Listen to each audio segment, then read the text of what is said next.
मुकुंदास जी महाराज को श्री जी ने तारतम्य दिया है। और अपनी यहां आती है बात कि निज नाम पढ़ा तिन सब पढ़ा, सब मंत्रन का भेद, निज नाम बिना खाली गया, पढ़ पढ़ चारो वेद। मुकुंदास जी महाराज निज नाम पढ़े हैं, तारतम्य इनके पास, इसलिए सभी विद्याएं इनके पास में मौजूद है। पर जिसने क्षर ब्रह्मांड से परे का ज्ञान अक्षर का नहीं पढ़ा है, तो उसे अक्षरातीत का ज्ञान कैसे पता चले।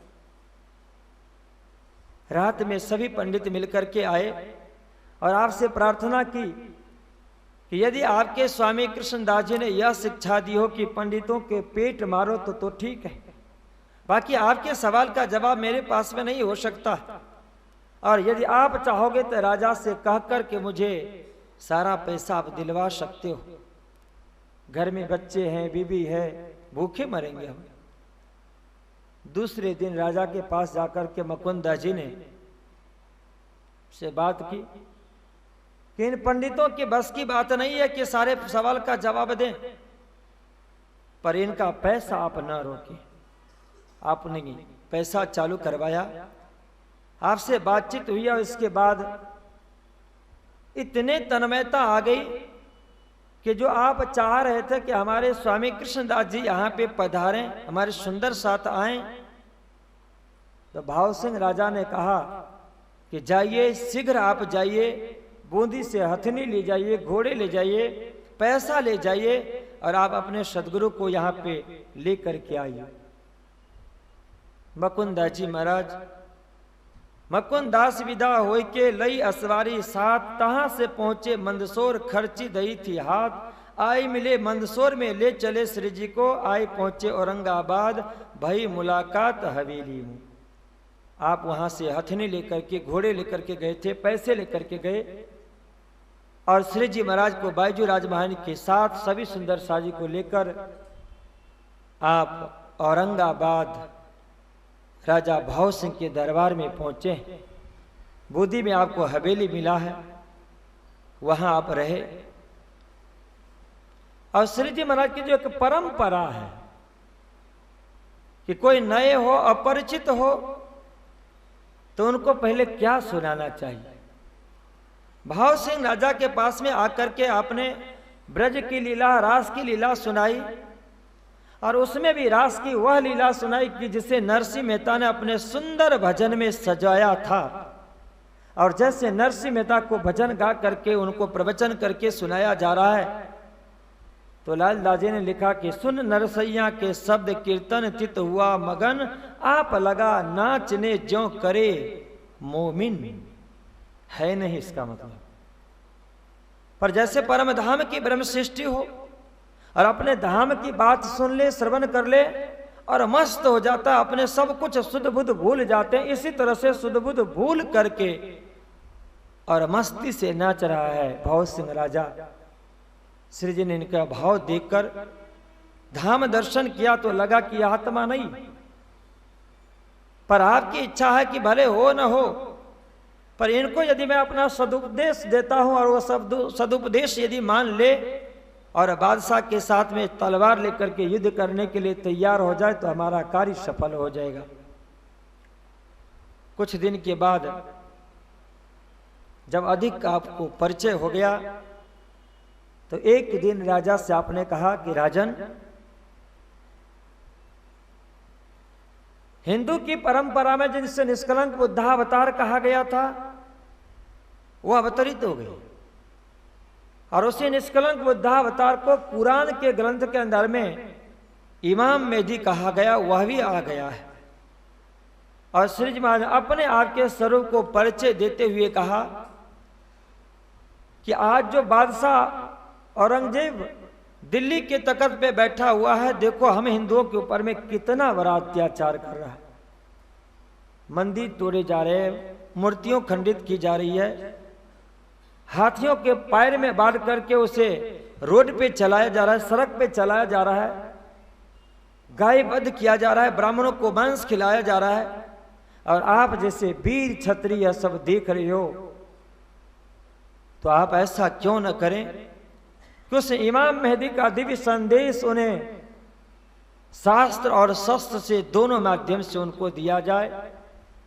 मेरे पास में वह शस्त्र है, मेरे पास में वह शास्त्र है, जिससे उस बादशाह को यह समझाया जाएगा कि वह इमाम मेहदी का अवतरण हो गया, और आपके पास में वह शस्त्र है जिससे आप उनके साथ में लड़ सकते हो।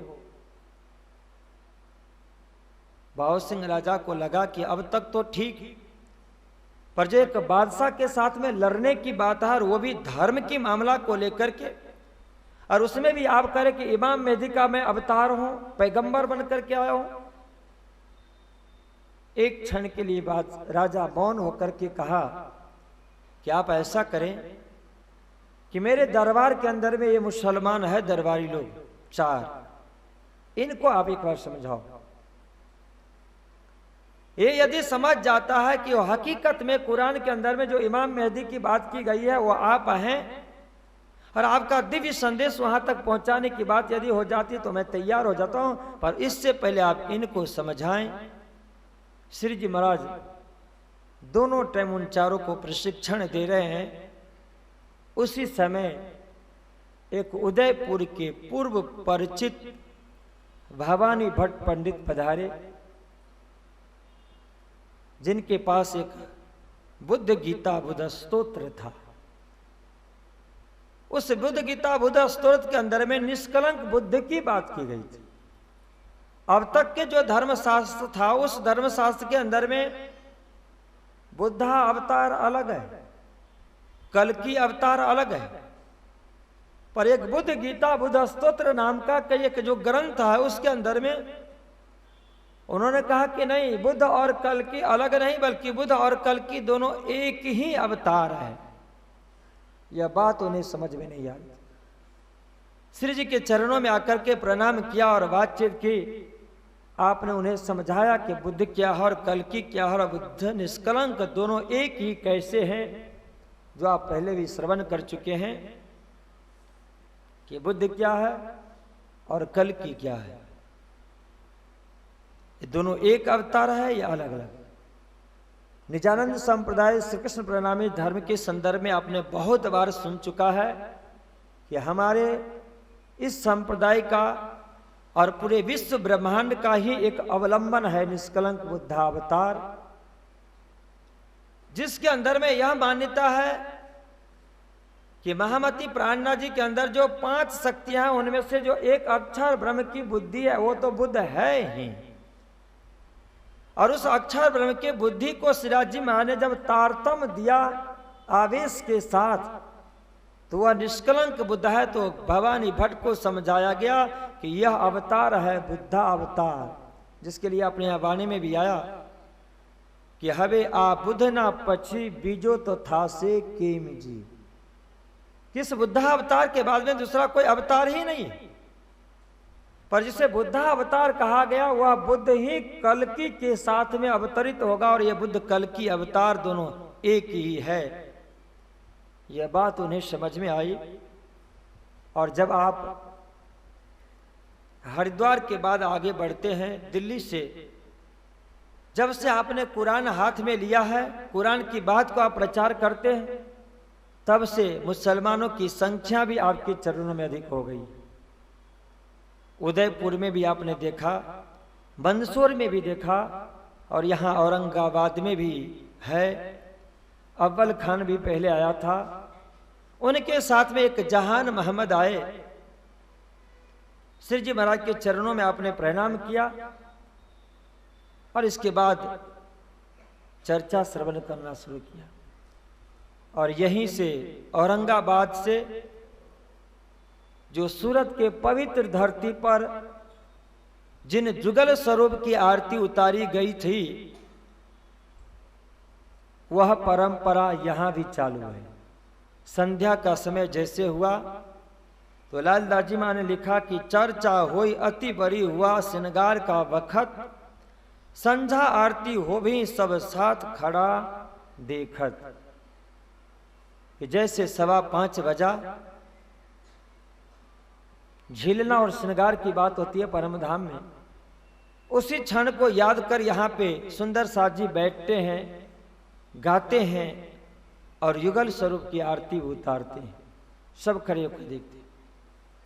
यहाँ जो भवानी भट्ट आए हैं, लालदास जी महाराज आए हैं, ये सब बैठ करके खूब अच्छी अच्छी यहाँ पे चर्चा भी करते हैं। और अव्वल खान के साथ में जो जहान मोहम्मद आया था, श्री जी की चर्चा सुनने के बाद में वो बहुत विचलित सा हो गया था, अधकचरा जैसा हो गया था। न घर पे रह पा रहा था, न इनके चरणों में रह रहा था। आपने अव्वल खान से कहा कि भाई ये तो बहुत मुश्किल वाली बात है, अब मैं क्या करूं।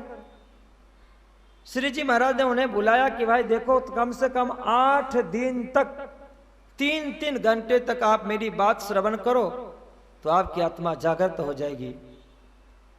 और वह जहान मोहम्मद सवाल किया कि आया चर्चा सुनने, सवाल किया इत एक, मुर्दे क्यों कर उठेंगे बखत रोज क़यामत।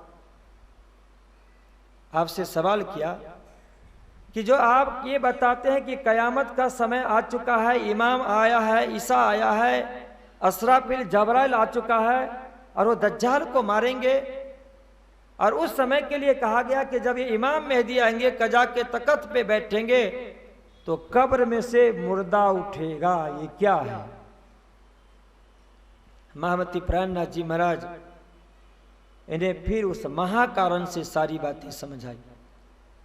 इसमें ये इनको समझाया गया कि उस अर्श अजीम के अंदर में जो एक परवरदिगार है, नूर तजल्ला है, और जिस नूर तजल्ला को दर्शन करने के लिए, दीदार करने के लिए एक नूर जमाल जाया करता है, उस नूर जमाल के ऊपर में एक फरामोशी का पर्दा है, एक नींद है,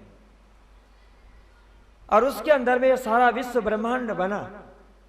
और जितने भी शरीरधारी प्राणी हैं, हर एक एक शरीरधारी प्राणी के लिए आपने कहा कि यह शरीर रूपी कब्र के अंदर में आत्मा सोई पड़ी हुई है, उसे मुर्दे को उठाना है। कि जिसको यह पता नहीं है कि हमारा कर्तव्य क्या बनता है, और ऐसे मुर्दे को उठाने के लिए, तेज देने के लिए एक ही तत्व है, जिस तत्व का नाम है तारतम। और वह इमाम मेहदी लेकर के आए, और उस तारतम का जब नूर का प्रकाश होता है, नाम के द्वारा, रूप के द्वारा, लीला के माध्यम से चिंतन मनन करके, तो शरीर रूपी कब्र के अंदर में सोई हुई जो आत्मा, जिसको मुर्दा कहा गया, उसे कुछ पता नहीं है कि मैं कौन, कहां से आई है, यह पता नहीं। और जब उसे यह पता चल जाता है तारतम से, तो अंत समय में भी उसी तारतम का आश्रय लेता है। जब शरीर छूट जाता है तो उसे कहीं भी या तो जल में प्रवाहित कर दो, या मिट्टी में दफना दो, या अग्नि को समर्पित कर दो, पर वह आत्मा जिसने तारतम का आश्रित लिया है, उसके लिए मुर्दे से, कब्र से मुर्दे को जग जाना माना जाता है, उसकी मुक्ति हो जाती है। जैसे आपने 8 दिन तक इनको समझाया, यह आत्मा जागृत हुई। इसके बाद लाया दिन तीसरे जहान मोहम्मद ईमान, हकीकत मार्फत की होई गई पहचान। इनको एक एक बात परमधाम की जहान मोहम्मद से हुआ। उस समय क्या होता है, एक फतेह मोहम्मद आए। फतेह मोहम्मद आकर के जहान मोहम्मद से कह रहा है, जिस वैरागी के पास आप जा रहे हो वो कौन है, कहां से आया है, क्या है उनको। उन्होंने समझाया कि मोहम्मदी दीन का काम कर रहे, पूरे विश्व ब्रह्मांड को एक दिन, एक धर्म में लाने के इनके लिए यह कार्य है। और आपके पास में जब गया, जाने के बाद जब उनसे चर्चा हुई, तो जहान मोहम्मद ने उन्हें समझाया कि भाई खुदा को हकीकत में सुंदर स्वरूप के रूप में वर्णन किया गया। फतेह मोहम्मद ने कहा कि यह हमारे कुरान की बात नहीं है, कि उस निर्गुण निराकार परमात्मा को, ब्रह्म को, खुदा को, जिसके लिए कहा कि अल्लाह है, जिसको आज तक किसी ने लहा ही नहीं, प्राप्त नहीं किया, उनके लिए आप कह रहे हो ये स्वरूपवान है, ये बात समझ में नहीं आई। उस समय में जहान मोहम्मद ने कहा कि कुरान के अंदर में एक आयत आती है कि रूए तरवी फी लाइलतुल मेहराज, कि जिस समय में उस मोहम्मद को मेराज हुआ था,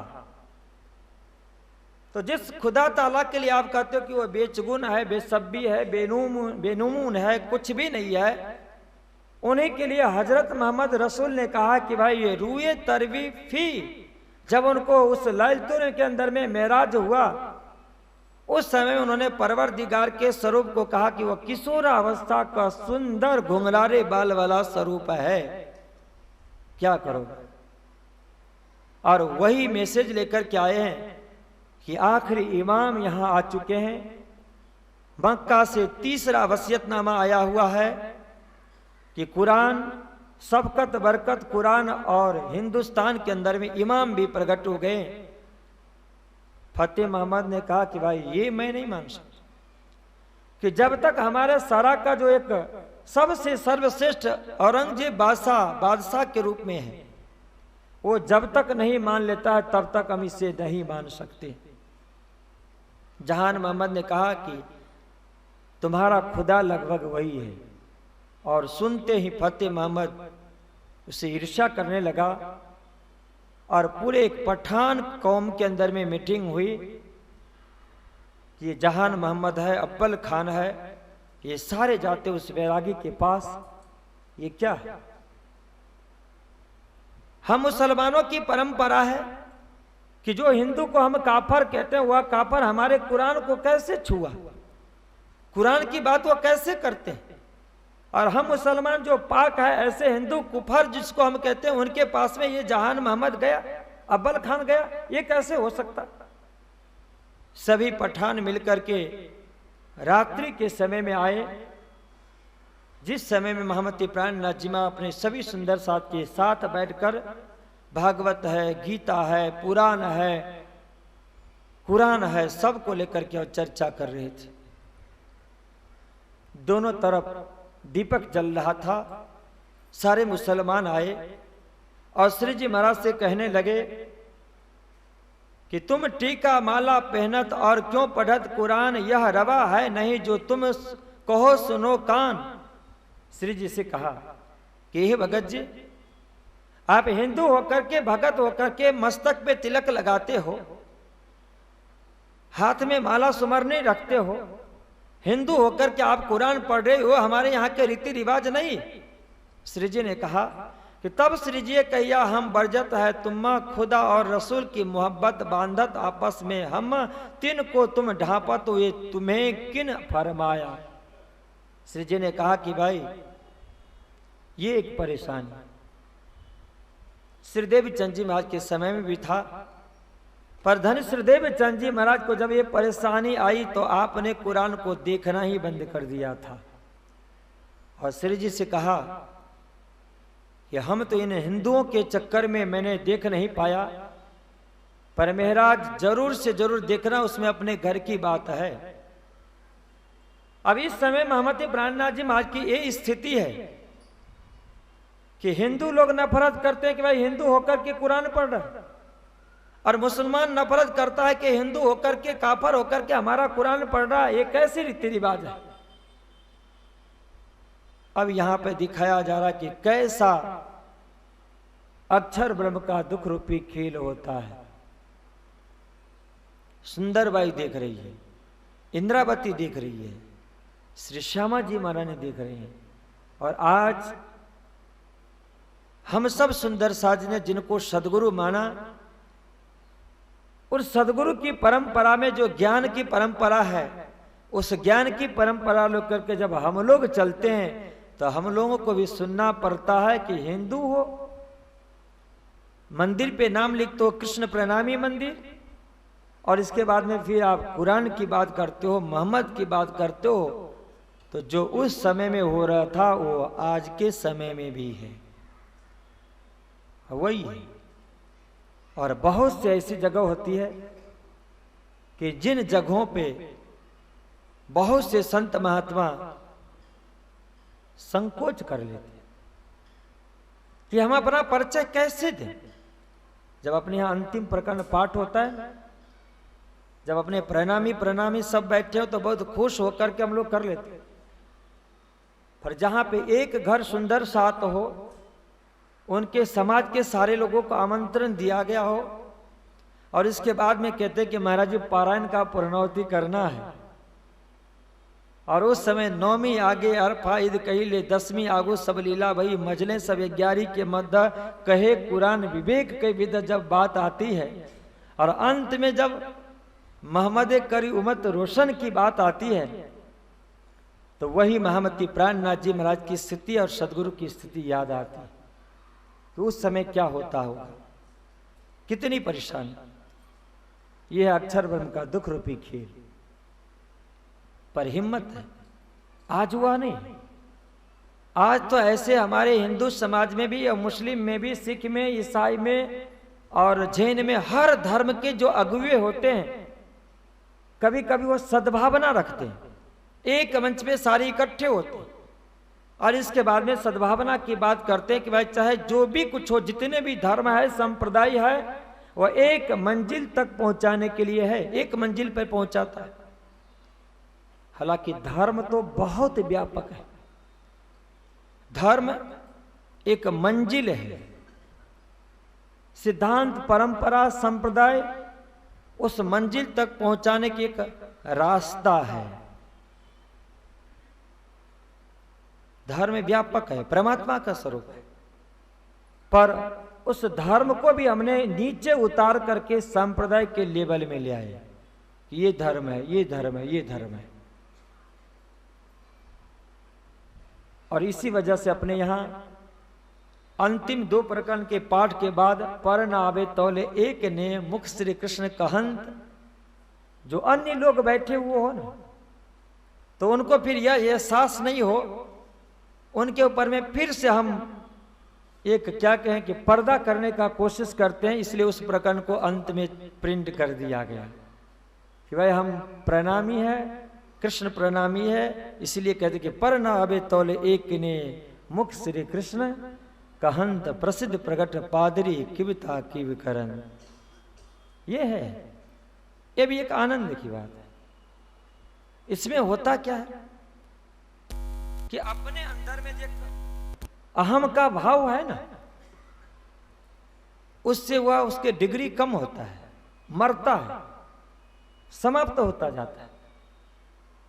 महामती प्राणनाथ जी महाराज के बीच में आकर के जब उन लोगों ने कहा तो वहां और भी जो आपके साथ में बैठे हुए थे, अब्बल खान थे, जहान मोहम्मद थे, ये सारे उठ खड़े हो और उस फतेह मोहम्मद से कहा कि जो आज तक मैं तुझे पढ़ाया हूं, मैं तुम्हारा उस्ताद हूं, गुरु हूं। और ये कहां किस आयत में बताया गया है कि भाई हिंदू काफर है और वह हिंदू काफर हमारे कुरान को न पढ़े। रसूल मोहम्मद तो सबके लिए, कुरान सबके लिए आया है। और जैसे यहां पे मुसलमान खड़ा हुए कि वो सारे के सारे वहां से भाग गए। कुछ समय व्यतीत हुआ, जिस भाव सिंह राजा को जगाने के लिए मुकुंदास जी को भेजा था, आप श्री जी महाराज भी पहुंचे हैं। जब तक ये प्रशिक्षित हो उससे पहले भाव सिंह राजा के लिए स्वामी श्रीलाल दास जी महाराज ने लिखा कि इन समय भाव सिंह को बाका हुआ जब, तब जोर किया दज्जाल ने, शोर बड़ा हुआ तब।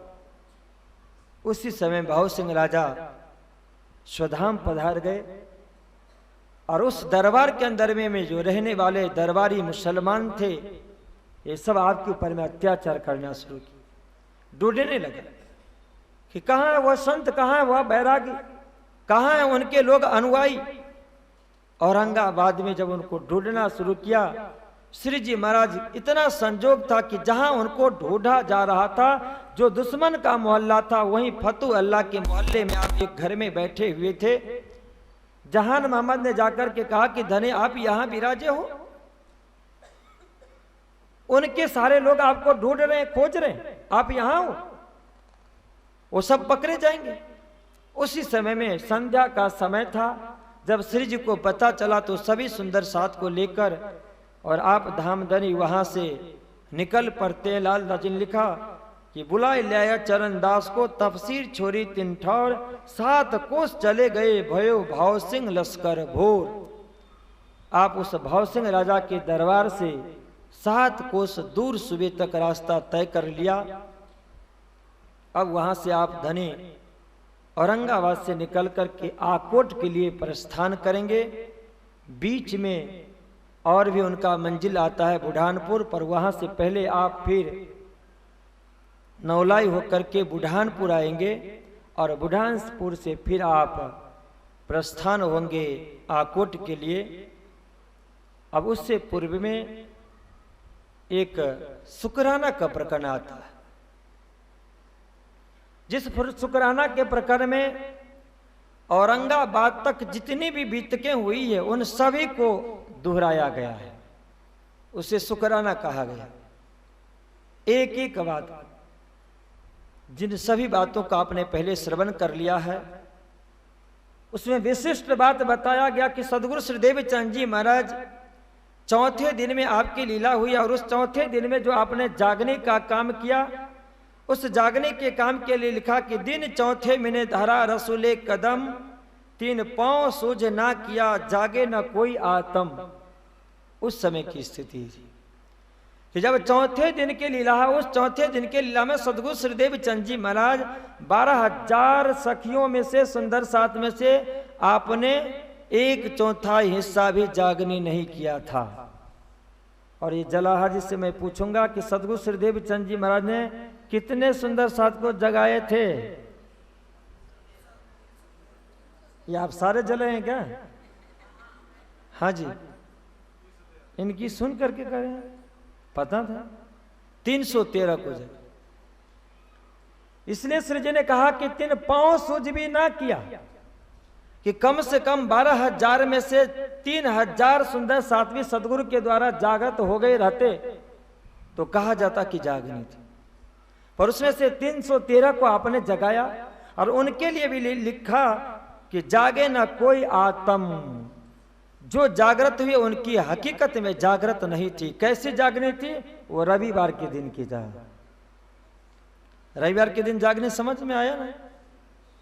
आंख खुली पर बैठे नहीं, यह जागनी कि सदगुरु श्री देवचंद जी महाराज के द्वारा तारतम मिला, पर इस तारतम का जो दिव्य संदेश है, उस दिव्य संदेश से आंख हम सोए हुए, आंख खुल गई और खुल जाने के बाद में जो हमें बैठ जाना चाहिए हम बैठ नहीं पाए। कि जो स्वरूप का दर्शन होता था, जमुना जी का दर्शन, ब्रजरास का दर्शन, उससे ब्रह्म प्रियाओं को जागृत अवस्था में हो करके और जैसे सुंदर साजी सदगुरु श्री महामती प्राणनाथ जी महाराज के साथ में जागने के लिए चल पड़े, ऐसे यदि चल पड़े रहते जामनगर से तो हकीकत में वो आत्मा जागृत कहलाते कि आत्मा जागृत हो गई। पर चौथे दिन की लीला ऐसी नहीं थी, धनी का आदेश नहीं था। महामती प्राणनाथ जी महाराज जब 5वें दिन की लीला में प्रवेश किए, वो 5वें दिन के लीला का प्रवेश का समय है। बोलो श्री प्राणनाथ प्यारे की। हाँ जी जितेश जी, आराम से सो रहे हैं यार। 5वें दिन की लीला का शुभारंभ कहाँ से हुआ है? ये सारे कहेंगे कि आगे बैठने वाले कोई जवाब नहीं देते हैं। अभी जला है क्या? अभी जला है?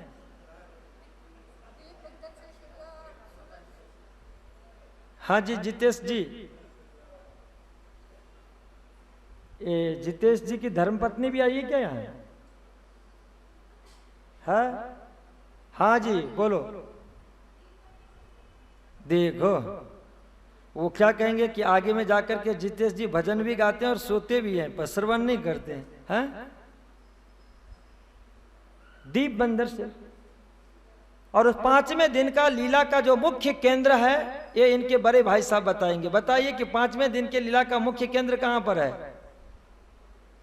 बड़े भाई है पीछे, नहीं पता? इनकी भी धर्मपत्नी आई होगी शायद। आई है? आई है? नहीं आई है? हाँ जी अक्षय बताओ। अच्छे अच्छे, अक्षय को पता है सूरत। 5वें दिन की मुख्य लीला केंद्र हुआ सूरत। और जब महामती प्राणनाथ जी महाराज सूरत में आए तो ये किशन सप्रा की, हाँ आप बताओ कि सूरत में आपने कितने सुंदर साथ को जगाया? 12,000 में से 6,000 को जगाया, चौथाई को जगाया, कितने को जगाया? हाजी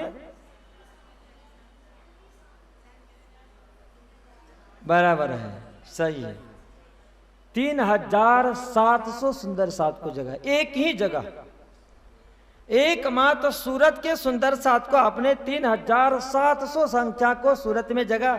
इसीलिए आपने कहा कि धनी जगाए मोहि एक ली, मैं जगाऊं बंधा जुत। एक जुत के अंदर में कितनी संख्या होती है? विजय जी के पीछे बैठे हुए 300। सुरेंद्र जी बताओ कि ऐसे कितने युथ है, कितने ग्रुप है? हाजी 40 ग्रुप है। अब अगले वर्ष से मुझे लग रहा है कि शायद यहाँ पे बीतक कथाकार को बुलाने का जरूरत नहीं पड़ेगा, आप ही में से किसी को पंचायत बैठा दें, अच्छी बात। बोलो श्री प्राणनाथ प्यारे सदगुरु श्री देवचंद जी महाराज की असीम कृपा से महामती प्राणनाथ जी महाराज ने सूरत में 3,700 सुंदर सात को जगाया। और वो सुंदर सात जी सिर्फ रविवार के जागने नहीं जगे, बल्कि सोता हो सो जागियो जागा बैठा। क्यों कहलाएगा वो? कि इतनी जागृति आ गई कि घर को छोड़ दिया आपने, संपत्ति लेकर के श्री जी महाराज के साथ में चल पड़े। 500 सुंदर साजी चल पड़े। ये बैठा है, बैठा हो। और जब इस समय में मकुंदास जी महाराज जैसे विद्वान संत लाठी सह करके भी आप प्रचार प्रसार कर रहे हैं, तो वह बैठा ठाढ़ा होइयो इस मजल पे पहुंचे। आपने इतनी जागनी की, इसके अंदर में ये जागृति है। 5वें दिन के लीला का सूरत मुख्य केंद्र हुआ, वहां से लेकर के और औरंगाबाद की बात लिखने के बाद महामती प्राणलाल दास जी महाराज ने लिखा कि इसके बाद सुंदर सात को संदेश देते हुए अब औरंगाबाद से जब आप आगे निकल रहे हैं तो वहां की एक बात आपने याद दिलाई कि पीछे लश्कर फिर उनकी सो में खबर दई बुनियाद, भेजा संदेशा खुदाई ने बनी इसराइल को याद। कुरान में एक बात याद दिलाए कि महामती प्राणनाथ जी महाराज के लिए जैसे आपने पहले सुना कि वह कौन सी धरती थी कि जिस धरती के अंदर में महामती प्राणनाथ जी महाराज के दिव्य स्वरूप में धर्मराज को, इंद्र को, वरुण को, ब्रह्मा को, विष्णु को, नौनाथ 84 को, सनकादिक को, सुखदेव को, व्यास को, हर को देखा गया। वह कौन सी धरती थी जिस धरती के ऊपर में महामती प्राणनाथ जी महाराज के स्वरूप में इन स्वरूपों को देखा गया? वो बताएंगे आलोक जी, दिव्य आलोक, हरिद्वार की धरती थी। और उसी स्वरूप में जब आप अनूप शहर में आए, सनद किताब का अवतरण होता है। दिल्ली में आकर के आपने जब संदेश दिया तो उनके स्वरूप के अंदर में जो शेख बदल है, जहान मोहम्मद है, कायम मुल्ला हुआ, अब्बल खान हुआ, इन मुसलमानों को दिख रहा है कि यहाँ तो ईसा भी है, यहाँ तो मूसा भी है, यहाँ पे हजरत मोहम्मद रसूल भी है, सारे पैगंबर इनको दिख रहे हैं। इन्हीं के अंदर में मूसा पैगंबर, और मूसा पैगंबर की एक बात याद आई कि मिस्र देश में एक फेरून नाम का बादशाह, जो वहां की एक कहानी है और प्रैक्टिकल है ये हिंदुस्तान में। फेरून नाम का बादशाह ने मूसा पैगंबर के जो अनुयायी थे उनको ऊपर में वो बहुत अत्याचार कर रहे थे, वो चमत्कारी थे। उन्होंने एक बार उस खुदा ताला से अर्ज की कि इस फेरून बादशाह से लड़ने के लिए मुझे कोई अपना एक भाई दो जिससे मैं इसके साथ में लड़ सकूं, मैं परेशान हो चुका और इस समय तो इतना अत्याचार हो रहा है कि मुझे छोड़ करके यहां से भगना ही पड़ेगा। खुदा ने कहा कि इस समय आप इस मिस्र को छोड़ के भग जाओ। भाग रहे थे, रास्ते में भूख लगी, खुदा ताला ने उनके लिए बिल्कुल तैयार वस्तु उनको भेज दिया। अपने वाणी में इशारा आया है जो अभी मैं नहीं कहूंगा, चुप है। जब एक निकलते निकलते नदी किनारे गए तो बहुत विशाल नदी, नील नदी, उस नील नदी में उनको पार होना था। कैसे पार हो? खुदा का संदेश आया कि आपके हाथ के अंदर में जो एक आशा है, उस आशा को आप दिखाओ जिससे ये नदी दो भाग में बट जाएगी। जैसे उसके अंदर में स्पर्श किया कि नदी दो भाग में बट गई, दोनों पार्ट तक, बहुत लंबा पार्ट। इसके बाद में वो खुदा ने कहा कि बस अपनी फौज को लेकर के, अपने भक्तों को लेकर के, समुदाय को लेकर के आप निकल जाओ। मूसा पैगंबर अपने अनुयायी को लेकर के उस नदी से निकल रहे हैं। निकलते निकलते उस किनारे पे जाकर देखा कि सारे निकल गए। फिर उन बादशाह का जब फौज आया उनको पकड़ने के लिए तो देखा कि अरे ये नदी, पर नदी में सुंदर रास्ता बना है, पानी दोनों तरफ से रुका हुआ है और इस मूसा पैगंबर के जो लोग हैं वो सब निकल रहे हैं। फिर उन बादशाह की फौज भी उसमें प्रवेश कर गया। मूसा पैगंबर के समुदाय बाहर निकल गए और जैसे फिरौन बादशाह के फौज उसमें सब प्रवेश कर गया कि वह जल दोनों तरफ से बंद हो गया और उसी के अंदर में फिरौन बादशाह के फौज समाप्त हो गई। महामती प्राणनाथ जी महाराज ने कहा कि उस समय की बात तो यहाँ पे सिर्फ एक कहानी थी, पर प्रैक्टिकल यहाँ पे है। वह फिरौन बादशाह हिंदुस्तान की धरती पे होने वाला है और उस समय में एक मूसा पैगंबर आएगा और उस मूसा पैगंबर के जो लोग होंगे, उनके अनुयायी होंगे, उनके ऊपर में फिरौन बादशाह अपना फौज भेजा करेंगे, उनको परेशान करेंगे, वो अत्याचार करेगा। वह फिरौन बादशाह है, औरंगजेब, मूसा है, महामती प्राणनाथ जी महाराज के अंदर में इनके अनुयायी 12,000 ब्रह्म प्रियाएं, जिनके लिए सिराज जी महाराज ने 18,758 चौपाई रूपी आत्मा का खुराक भोजन इस जगत में भेजा है, जिसके लिए गिरे होने वाली बात आती है। 18,758 चौपाई, इसे श्रवण करते हैं, पाठ करते हैं, चिंतन करते हैं, मनन करते हैं। और इसके बाद भी जब फिरौन बादशाह इनको हैरान कर रहा है, क्योंकि फिरौन को अब शांति नहीं है, शारीरिक दुख नहीं है, उस औरंगजेब बादशाह को मानसिक दुख हो गया कि मुझे इमाम के स्वरूप को दर्शन करना है। पर दरबार ये समझ रहा है कि यदि इमाम का दर्शन हो जाएगा तो इसका राज्य परिवर्तन हो जाएगा, सत्ता समाप्त हो जाएगी। क्या पता कि जब यहाँ पे इमाम मेहदी की सत्ता होगी उस समय हम लोगों को हालत क्या होगा। इसलिए उन्होंने लाल दास जी से कहा कि जब जाहिर होंगे तब उनके हम चरण पकड़ लेंगे, अभी इमाम का संदेश देने की बात मत करो। और जब बादशाह कहता दरबारियों से कि उदयपुर में है, पकड़ के ले आओ, दर्शन करना है।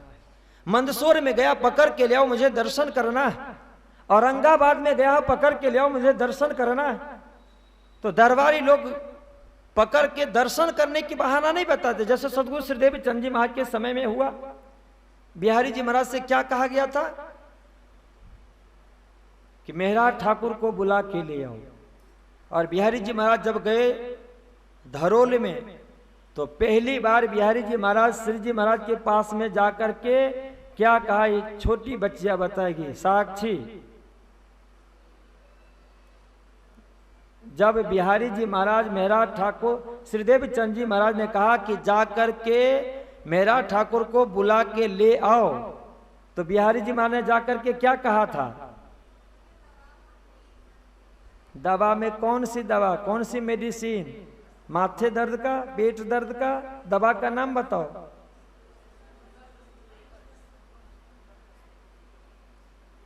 ये सारे साक्षी हो क्या आप लोग। अंबर कस्तूरी मांगा था, क्यों।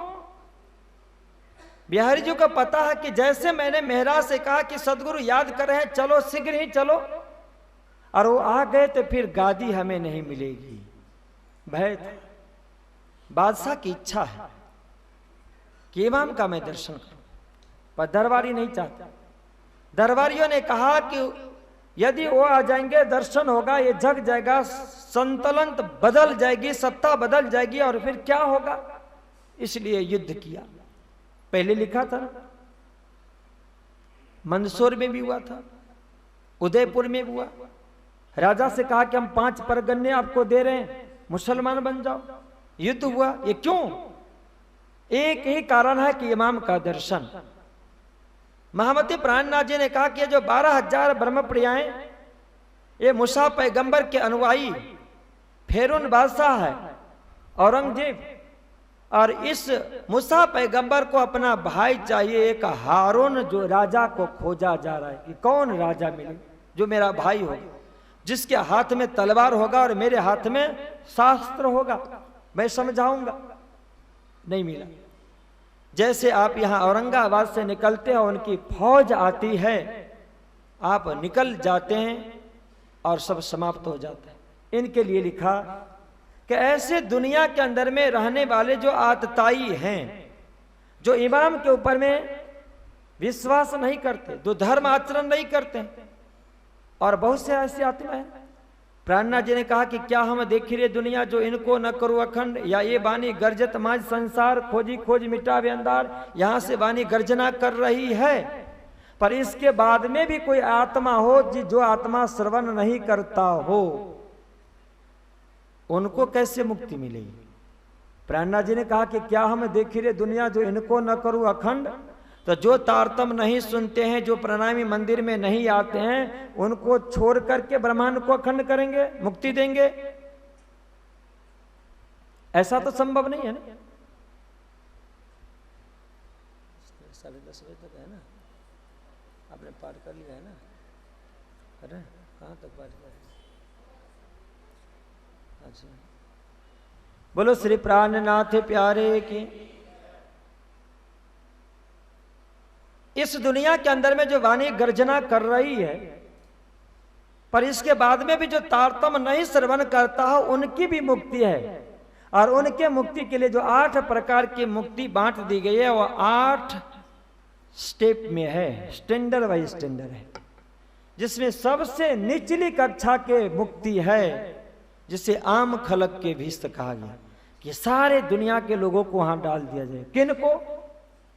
कि जिसने इमाम मेहदी का संदेश नहीं माना, जिसने विद्याभिनंदन बुद्ध निष्कलंक अवतार का बात नहीं माना, गीता के माध्यम से हो कि भागवत के माध्यम से हो कि संतों की वाणी के माध्यम से हो, यदि धर्म नहीं करता है, अच्छा कर्म नहीं करता है, संस्कार नहीं है, ऐसे भी जीव आत्मा के लिए कहा कि उनको भी हमें मुक्ति देनी है। पर कैसे उनको मुक्ति मिलेगी?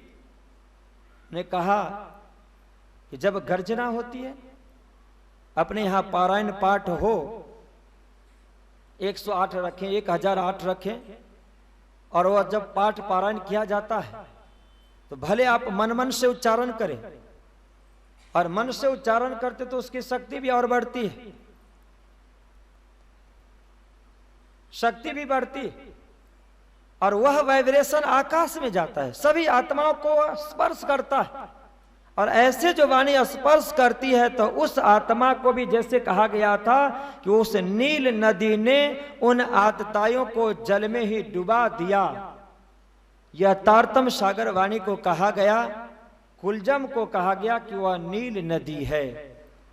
जिस तरह से नील नदी ने फेरून बादशाह के फौज को डुबा दिया, इसी तरह से यह तारतम सागर वाणी रूपी जो नील नदी है, कुलजम स्वरूप रूपी वाणी जो नील नदी है, इसमें जितने भी आतताई होंगे, जितने भी अनंत पापाचरण करने वाले होंगे, सभी आत्माओं के लिए कहा कि यह वाणी अपने आप में डुबा करके, निर्मल करके, और सभी आत्मा को आम खलक के भिष्ट में ले जा करके रख देंगे। पर उनको एक पश्चाताप होगा। क्यों? कि जब उस आम खलक के भिष्ट से ऊपर उनकी आंखें जाएगी, तो देखेगा कि भाई मैं तो अव्याकृत के स्थूल में हूं, कारण में उनको दिखेगा, महाकारण में दिखेगा, सबलिक ब्रह्म के कारण, महाकारण और निर्मल चेतन में दिखेगा, सत्स्वरूप के महाकारण और निर्मल चेतन में दिखेगा। उन सभी आत्माओं को देख करके आम खलक के अंदर में उस भिष्ट में रहने वाले जीव आत्मा को पश्चाताप होगा, और पश्चाताप के अग्नि में वहां पे वो जलते रहेंगे। महामती प्राणनाथ जी महाराज इस औरंगाबाद की प्रसंग को शुक्राना के माध्यम से समाप्त करते हुए और वितक की बात आप आगे बढ़ाते हैं। बुढ़ानपुर, अब कैसे आप बुढ़ानपुर होकर के इसके बाद आकोट में जाते हैं। बुढ़ानपुर में जाने के बाद फिर लालदास जी महाराज को आपने भेजा दिल्ली कि आप जाओ, वहां आप फिर से उस काजी को संदेश दो। क्या कह रहा है? लालदास जी संदेश लेकर के गए, पर काजी नहीं मान रहा है। और यहां तक हुआ कि काजी और लालदास जी के ऊपर में गुस्से हो गए। फिर नारायण दास जी के द्वारा पत्र लिखवा करके और आप उन्हें बुलाया, आकोट में आए। और आकोट में आने के बाद औरंगाबाद के जो दरबारी थे उनके ऊपर में आपने पत्र लिखा कि भाई, इमाम मेहदी का दिव्य संदेश जब आपके पास तक पहुंचाया गया, आप मानने के लिए तैयार नहीं हो। एक एक के ऊपर में आपने पत्र लिखा कि यूं ही एक लिखा काजी पर हिदायतुल्लाह जाको नाम, एक लिखा अमानत खां दीवान पर रुक्का बहादुर खान इस्ठाम, कि आप मुझे जवाब दो कि आप क्या चाहते हो। पर उन सबों का कोई जवाब नहीं आया। उसी आकोट में एक चौधरी रहा करते थे। जब आपने महमती प्राणनाथ जी महाराज का दर्शन किया, आपके साथ में ऐसे अनंत सुंदर साथ को दर्शन करके आप बहुत खुश हुए। और सबको आपने 3-3, 4-4 बार अपने घर पे आमंत्रित किया।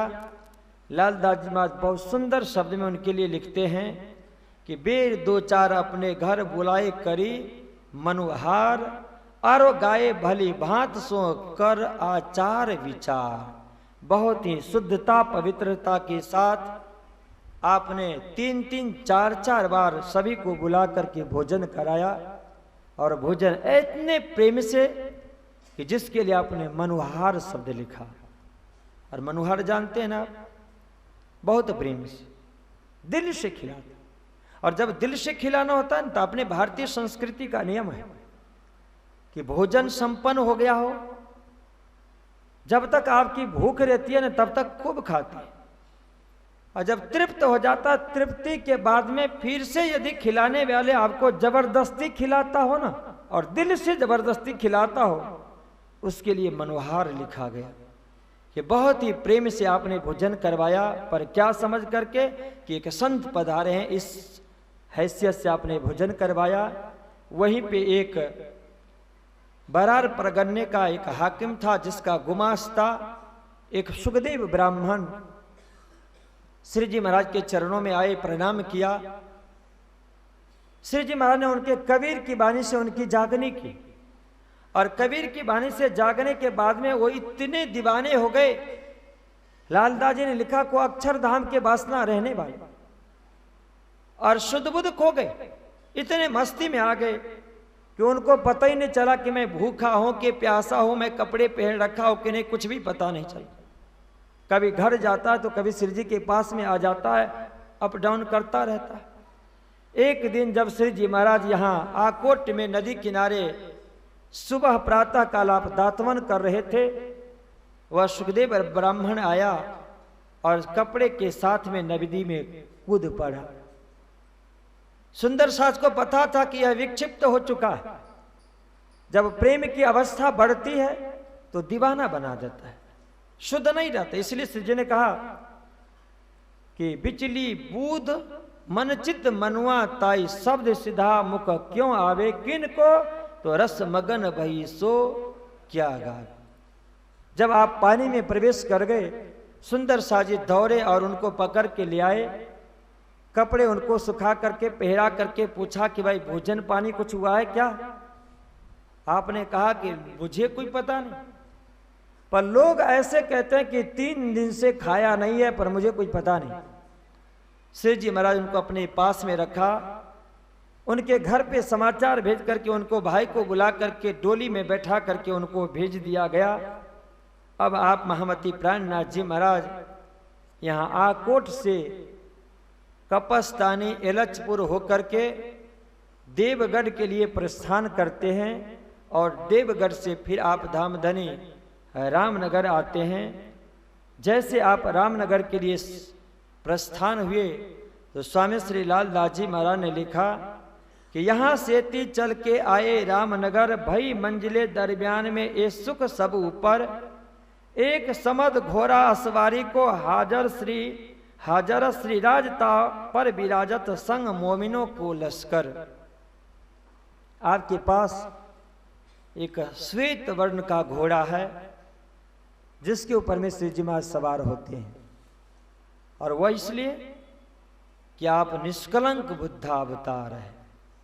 और निष्कलंक बुद्धावतार का प्रतीक है कि हमेशा वे श्वेत वस्त्र धारण करेंगे, श्वेत घोड़े पे सवार होंगे, क्योंकि ज्ञान श्वेत का प्रतीक है। इसलिए अपने यहाँ निजानंद संप्रदाय श्री कृष्ण प्रणामी धर्म में पुरातन परंपरा रहा कि संत, जैसे आपने पिछले कल भी श्रवण किया उदयपुर में, कि सभी सुंदर साजिको जिनके लिए कहा कि रोई धोई राजी भये, नाच कूद भये खुशहाल, कि जिन सुंदर साजी को आपने उनके मैं को मिटाने के लिए, जो अच्छे अच्छे घर में खाने पीने वाले थे, पैसे वाले थे, हजारों रुपया साथ में लेकर के चले थे, ऐसे सुंदर साजी को भी आपने संत बना दिया, एक श्वेत वस्त्र धारण करवा दिया था। इसलिए महामती प्राणनाथ जी महाराज भी, बैजूराज महाराज ने भी श्वेत वस्त्र धारण करके, और गले में भी कंठी है, माला भी है, कान में भी श्रवणी पहन रखे हैं। और फिर आप रामनगर में जब आप आए हैं तो एक श्वेत घोड़ा, जिस घोड़े का नाम है समद घोड़ा, उसके ऊपर में सवार है, और हजारों की संख्या हो चुकी है रामनगर में, लगभग 5000 की संख्या अब तक हो चुकी है। सुंदर साथ के बीच में घोड़े पे सवार होकर के चल रहे हैं, सुंदर साथ पीछे पीछे आगे आगे चल रहे हैं। ऐसे और कैसे जा रहे हैं तो सिराज तापर विराजत संग मोमिनों का लश्कर, तहां मांगट टुकड़ा चलही झोड़ी भर के ल्यावे, श्री राज को अरुगाई के साथ को बांट देवे। इसके बाद यह है कि उनको यह दिखाना है कि सारे विश्व ब्रह्मांड को जो रोटी खिलाने वाले ऐसे पूर्ण ब्रह्म परमात्मा इस जगत के अंदर में उन ब्रह्म प्रियों के द्वारा रोटी मंगवा रहे हैं कि घर से रोटी मांग करके ले आओ। भिक्षा में क्या सुख है, कितना आनंद है, उसमें आपके अंदर में जो मैं है उस मैं का हनन कितना होता है, वह दिखाने के लिए श्री जी महाराज सभी सुंदर साजी को साथ में थैला भी दे दिया है कि संत बनने के बाद भिक्षाटन किया जाता है और भिक्षा अन्न ही ग्रहण किया जाता है। यह अन्न आप ग्रहण करते हैं, बहुत खुश हो गए हैं। यहाँ से सब साज फकीर का शोभित सनंद, मोमिनो भेष बनाई या क्या पहचाने अंध, इस तरह से सुंदर भेष बना करके आप चले हैं रामनगर के लिए। रामनगर में आए हैं, रामनगर आई पहुंचे, रहे केतकी पर, तहां स्थल बनाए के गणेश महंत के बरारब। वहां पे गणेश दास जी करके एक महाराज थे केतकी पर, उन्हीं के यहाँ उन्हीं के सामने आपने एक सुंदर रहने के लिए हवेली खड़ा किया और सब सुंदर साथ रामनगर पहुंच चुके हैं। सबसे पहले वहां पे एक पहले आए छत्तई मिले, अपने कबीले समेत अपने परिवार के साथ छत्तई भाई आए और बहुत से सुंदर साथ जी आए। और ये रामनगर के बाद में फिर लालदास जी महाराज कहते हैं कि मैं तो था उस औरंगाबाद में, औरंगाबाद के सुंदर साथ को नाम कहने के बाद फिर आपने आकोट से प्रस्थान करने के बाद रामनगर तक आए हैं और रामनगर की लीला का वर्णन होगा जो हम सभी सुंदर साजी श्रवण करेंगे कल प्रातः काल 7:15 बजे। आज यहीं पे विराम दिया जा रहा है कुछ चौपाई को पाठ करके। ये अंतिम के जो है जी इनका पता नहीं, हाँ यहाँ से मोदी नाम से पढ़ लीजिए ना। और देवीदास आया और आए भगवान, सिद्धपुर पाटन से दामोदर परवान, और तिवारी उदयी थी लौकिक पहचान। बोलो श्री प्राणनाथ प्यारे की। बोलो श्री प्राणनाथ प्यारे की जय। यहाँ पे एक सिद्धपुर पाटन से आए दामोदर परवान, पर यहाँ रामनगर से एक उदय तिवारी, जो पन्ना की ये परंपरा है कि पन्ना धाम में जितने भी धामी सुंदर साथ हैं वो श्री जी महाराज के साथ में सूरत गुजरात से लेकर के और मध्य प्रदेश राजस्थान तक के जितने भी सुंदर साथ पहुंचे हैं और उनके जो पूर्वज वहां पे रह चुके हैं, उन्हीं पूर्वजों के आधार पे उनका वंश की परंपरा आज भी है। तो जब उनके वंश का नाम आता है तो वे लोग कुर्बानी करते हैं अपने वंश पर। उदय तिवारी के परिवार के सुंदर साजी जो जयपुर में हैं, तो उनके भी पूर्वज का नाम आया है कि और तिवारी उदय थी लौकिक पहचान, श्री राज को घरों पधराई के रसोई कराई प्रमाण। हकीकत में इन्होंने अपने घर पे श्री राज जी को पधरा करके भोजन प्रसाद ग्रहण करवाया था। उनके वंशज पे सुंदर साजी उपस्थित हैं, उन्होंने नारियल फोड़ करके अपने कुर्बानी बताई है। बोलो श्री प्राणनाथ प्यारे की जय। और तिवारी उदय थी लौकिक पहचान, श्री राज को घरों पधराए के रसोई कराई प्रमाण। चांद खान आया चर्चा सुनने को, दौड़ता ईमान को रहा रामनगर मोह। श्री मोहम्मद कहे मोमिनो एक कही रामनगर की तुम, और आगे अजू बहुत कहो हक के हुक्म, कहो हक के हुक्म, कहो हक के हुक्म। श्री मोहम्मद के मोमिनो शेरे मोहम्मद कहे मोमिनो, ए कही रामनगर की तुम, ये कही रामनगर के तुम, और आगे अजू बात, और आगे अजू बहुत है, कहो हक के हुक्म, कहो हक के हुक्म, कहो हक के हुक्म, कहो हक के हुक्म। बोलो श्री प्राणनाथ प्यारे की जय। बोलो श्री प्राणनाथ प्यारे की, श्री कृष्ण कन्हैया लाल की, सदगुरु महाराज की, स्वामी श्री लालदास जी महाराज की, सर्व सुंदर साथ की। बोलो श्री प्राणनाथ प्यारे। श्री आनंद मंगल श्री धाम धनी जो की जय, श्री पाए जो राज जो की जय, श्री महाराजा छत्र साल जो की जय, श्री सुंदर साज जो की, श्री सुंदर साज जावर जी साहब जी के चढ़ार बिंद में इच्छा दीजिए कृपा की। 5 बार तारतम का पाठ करें।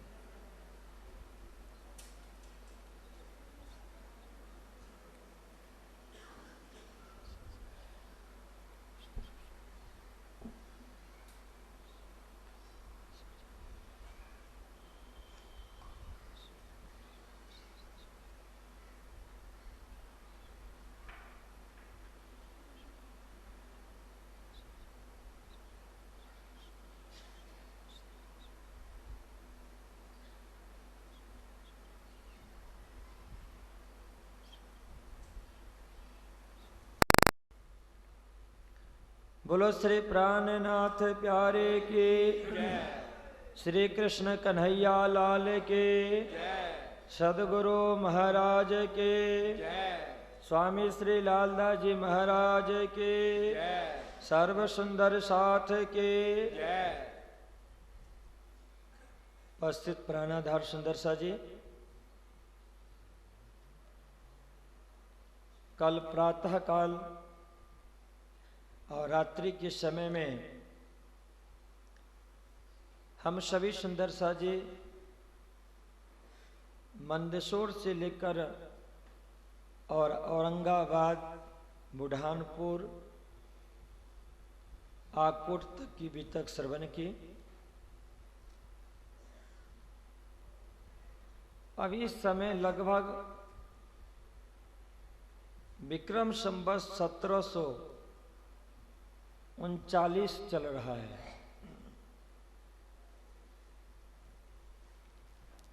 महामती प्राणनाथ जी महाराज अपने जागनी अभियान यात्रा में मध्य प्रदेश की धरती पे पधार चुके हैं। रात्रि प्रसंग में रामनगर का प्रसंग था, जहां केतकी के ऊपर में एक महंत गणेश दास जी, उन्हीं के बगल में आपने एक दिव्य हवेली का निर्माण किया, स्थल का निर्माण किया और सुंदर साथ के साथ आप निवास कर रहे हैं।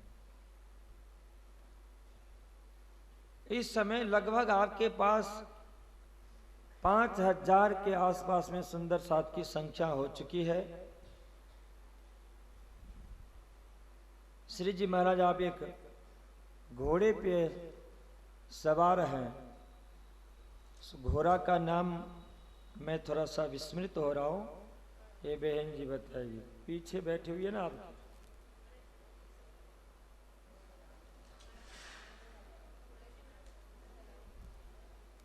किस घोड़े पे सवार हैं? हाँ? सम्मत किस कलर का है?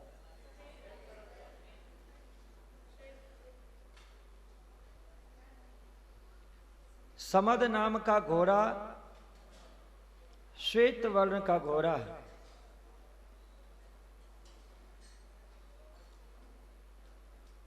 उस श्वेत वर्ण के घोड़े पे आप सवार हैं। बीच में आप श्री जी महाराज रहते हैं घोड़े पे सवार, और हजारों की संख्या में सुंदर साजी आगे पीछे दोनों तरफ शोभा यात्रा में चल रहे हैं। इस दिव्य शोभा यात्रा को जो दर्शन करते हैं गांव वाले, रामनगर वाले, तो जिसकी अपूर्व शोभा दिखती है। एक ही वेशभूषा में, और वह इसलिए क्योंकि आप निष्कलंक बुद्ध अवतार हैं। बाहर और भीतर दोनों ऐसा प्रतीत होना चाहिए कि सत्य में ज्ञान अवतार हो चुका है। जैसे रामनगर में आप पधारे, वहां पे सभी को पता चला, और पिछले प्रकरण में आपने श्रवण किया कि बहुत सारे सुंदर साथ में भी शामिल हो गए हैं।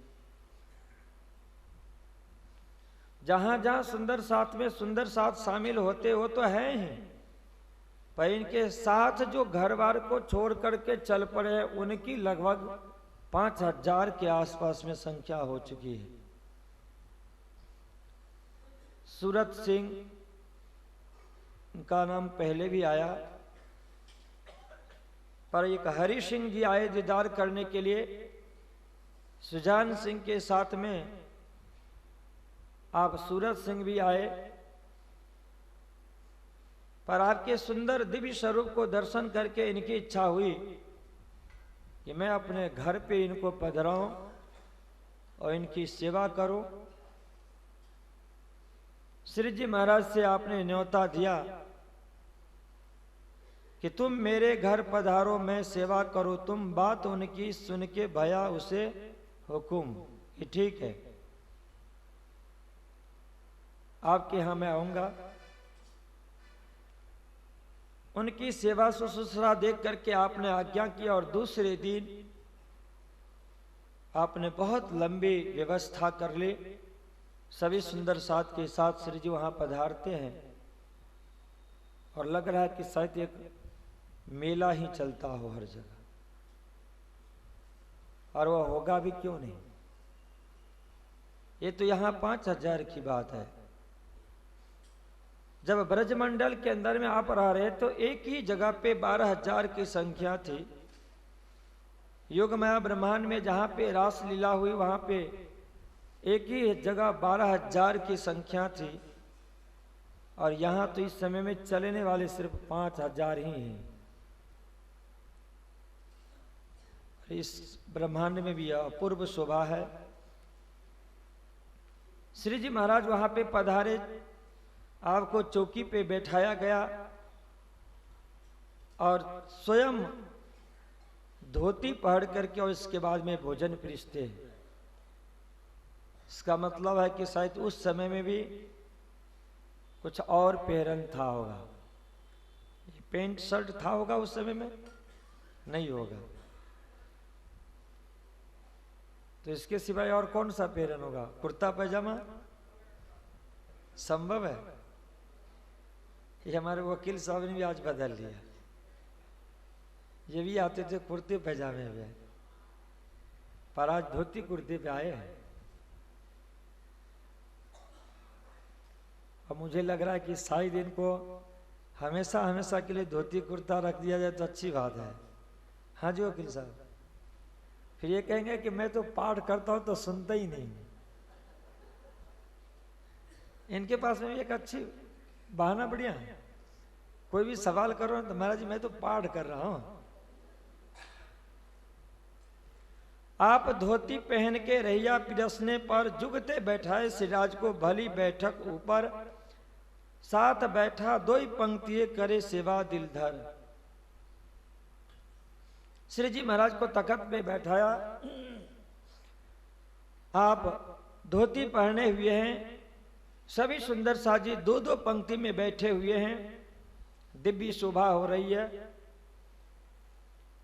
सभी को पत्तल पिरसा गया और अनंत प्रकार के जो भोजन आपने बनाया था उस भोजन प्रसाद से सभी सुंदर साज के साथ श्री जी महाराज को अभी स्वागत सम्मान किया गया। लिखते हैं कि ऊपरा ऊपर पिरस ही मेवा मिठाई पकवान कई जुगते अथाने थी ऊपर की पहचान। ऊपर की पहचान। और इसके बाद में भी आप बहुत सेवा कर रहे हैं। भोजन के बाद बीड़ी तंबोल अर्घवाया और इसके बाद ऊपर अटारी पे ले गए श्री जी को। भोजन कराने का एकमात्र इनका मकसद था कि इनके यहां जो परेशानी थी वह आप निवेदन करना चाह रहे हैं। मैं तुम्हारा दास हूं, मुझ पर करी मेहनत, मैं उदास हुआ इत से ये होई मुझसे जेर इत। जो राज खानदान के लोग होते हैं बहुत तरह से झंझट रहता है। श्री जी को ऊपर ले जाने के बाद में सूरत सिंह जी ने प्रार्थना किया कि मैं यहाँ पे बहुत परेशान हूँ इस समय में, और आपके चरणों में मेरी प्रार्थना है कि आप ऐसी कोई दुआ करो, कृपा करो कि मेरा दुश्मन मुझसे हार जाए, जीर हो जाए। हुक्म हुआ तिन से तेरा कारज होई सिद्ध, यह बात अंकुर की आवे न जागृत बुध। श्री जी ने कहा कि भाई जाओ, कोई बात नहीं। जब आपने अन्न दान दिया है तो अन्न दान के साथ साथ में आशीर्वाद भी मिलना चाहिए। हमारे साथ के सुंदर साथ को आपने भोजन प्रसाद करवाया, हमें भी आपने जिमाया, इसलिए आपकी जो मनोकामना है वह जरूर से राजी महाराज पूरी करें, यह आशीर्वाद दिया। लाल दास जी महाराज लिखते हैं कि और उनको कुछ पता नहीं चला किस दुनिया से हार जीत का क्या करना है, कि जब साक्षात पूर्ण ब्रह्म परमात्मा यहां पधारे हैं, जिनकी कृपा दृष्टि हो जाए, जो साक्षात पधारे हो और इनकी कृपा दृष्टि हो जाए, तो पहले आपने श्रवण किया है कि ताको बल भैरी ना हरे, बलि गया काम सरारे चढ़े और मंच तव्या का रसरी होता है। और अधिक मेहर हो जाए तो भवसागर से पार आप हो जा सकते हो, पर उनको और कुछ भी नहीं पता चला। जब इनका कार्य सफल हो गया तो उसी रामनगर में किशोरी सिंह है, जिनको पता चला कि भाई सूरत सिंह ने तो सेवा करके अपना फल ले लिया। उस लोभ से श्री जी महाराज को आपने भी आकर के आमंत्रण दिया, इनके यहाँ भी गए और इनकी इच्छा को भी आपने पूरी की। रामनगर के लिए लिखता कि एक उत्सव इन किया दिल में होई खुशहाल, मैं तुम्हारे कदमों रहो मुझे बख्शो हाल। इन समय दज्जाल का जोर लगा करने, आजुज माजुज उतरे साथी लगे खींचने। यह चल ही रहा था श्री जी का प्रचार प्रसार, और हर रोज कहीं न कहीं नित्य भोजन प्रसाद। उसी समय से रामनगर में कुछ सुंदर साथ धाम गमन हो चले, जिनका नाम बहुत बताया गया कि सुनियो नाम तिनके जिन सौंपा अपना, ईश्वर दास उदयपुर का ले चला कबीर संग। इन सौंपी आत्म अपनी पहुंचा संग जंग, तुंगा बेटा उनका था लड़का छोटा, इत्यादि इत्यादि बहुत सारी सुंदर साथ धाम गमन हुए। उसी समय की बात है जिस रामनगर के पवित्र धरती पे जो 14 ग्रंथ आपने पहले श्रवण किया, जिन ग्रंथों में से रास प्रकाश खटेतु कलश की 2 चौपाई जामनगर का अवतरण और अनूप शहर में सनंद ग्रंथ का अवतरण आपने श्रवण किया था। किरंतन के लिए कि जहां जहां आप गए, जहां जैसा अनुकूल पड़ा वहां पे वह वाणी अवतरित हुई। और बाकी ग्रंथों के लिए भी स्वामी श्री लाल दास जी महाराज ने उस हवसा के प्रसंग में ही अवतरण का नाम बताया, जहां आपने सुन रखा था कि केतिक बानी धाम धनी का हुआ रामनगर में मूल। परम धाम की लीला से संदर्भित जो ग्रंथ है, खिलवत, परिक्रमा, सागर, श्रृंगार, जो परम धाम से जुड़े हुए ग्रंथ, जिस खिलवत के अंदर में सिर्फ रंग महल, उस मूल मिलावा के अंदर में राज्य माँ के साथ में बैठ करके ब्रह्म प्रियाओं के साथ में जो संवाद हुआ, उसका बहुत सुंदर विश्लेषण है। परिक्रमा में जब महामती प्राणनाथ जी महाराज इस भूतल पर अवतरित होकर उस 50 करोड़ योजन विस्तार वाले परम धाम को अपनी दृष्टि को फिरा फिरा करके अपने दृष्टि से 7 बार परिक्रमा करके वर्णन किया, ऐसे महाग्रंथ का अवतरण किया। उस दिव्य परम धाम में श्रीराज जी महाराज के जो अनंत शोभा श्रृंगार, जिस शोभा श्रृंगार को महामती प्राणनाथ जी ने 5 भाग में बांटा, 3 राज्य महाराज, 2 श्री श्यामा जी महारानी, सुंदर सात का श्रृंगार, ऐसे सागर किताब में श्रीराज जी, श्यामा जी और सुंदर सात की अपार शोभा श्रृंगार का वर्णन किया। और श्रृंगार महाग्रंथ में यदि आपने पाग पहन रखा है तो उस पाग के ऊपर में ही आपने बहुत गहराई तक गए, वो पाग किस तरह का है, जामा किस तरह का है, पिछोरी क्या है, पटका क्या है, इजार क्या है, इन सभी वस्त्रों के ऊपर में, आभूषण के ऊपर में, श्रीराज जी महाराज के अंग प्रत्यंग के ऊपर में बहुत सूक्ष्म दृष्टि से तारतम से आपने वर्णन करके समझाया महाश्रृंगार। ऐसे दिव्य चारों ग्रंथों का अवतरण का, जैसे हवसा हुआ रास प्रकाश खटे तो कलश का मूल, ऐसे ही यह रामनगर जहां से 6वां दिवस का शुरुआत माना जाता है। अब तक आप 5वें दिन की लीला श्रवण कर रहे थे और 5वें दिन के स्वरूप के बारे में भी आपने श्रवण किया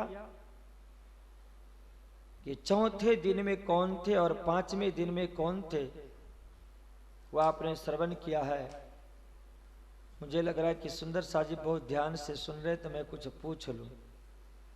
हाँ जी सुनील जी, 5वें दिन में कौन स्वरूप है? हाँ जी बत्रा जी आप बताइए।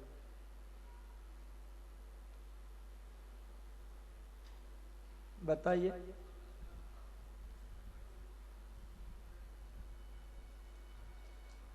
बुद्ध निष्कलंक अवतार तो तीनों दिन में है।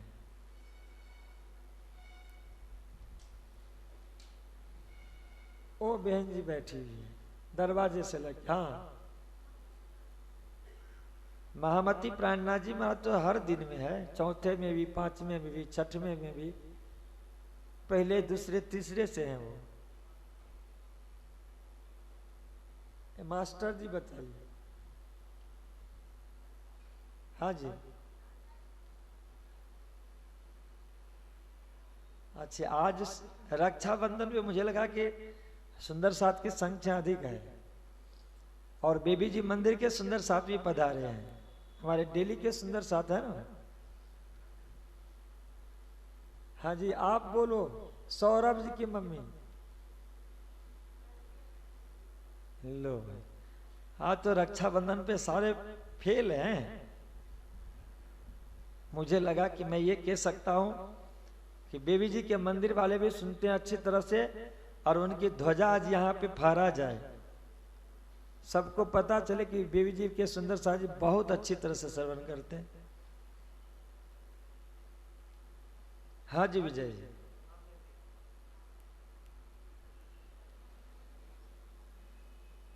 दो हो गए इसमें तो। हाँ जी मन्नू भाई बोलो।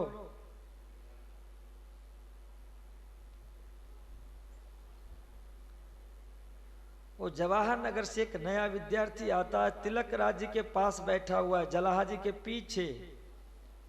हाँ जी क्या नाम है आपका?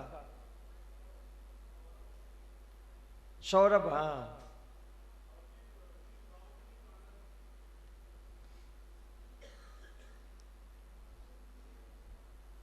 सुरेश जी नहीं दिख रहे हैं आज, कहाँ गए? ये बताएंगे तनेजा परिवार के मधु जी। बताओ जी। हाँ जी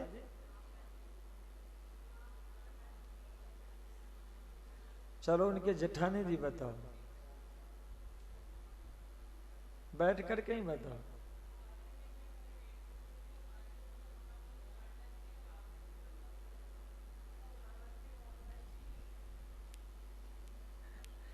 ये तो सारा भी तक सुनाया हुआ। हाँ जी हर्ष जी बताइए।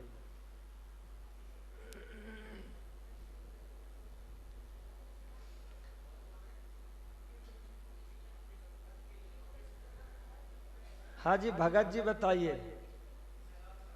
हाँ जी मेहराज ठाकुर।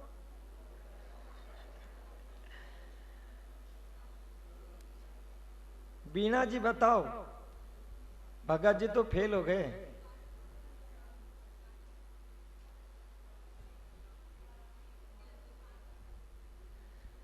पांचवें दिन के दिव्य स्वरूप का नाम आप सबों से मैं जानना चाहता हूं। हाँ जी उठ जाइए।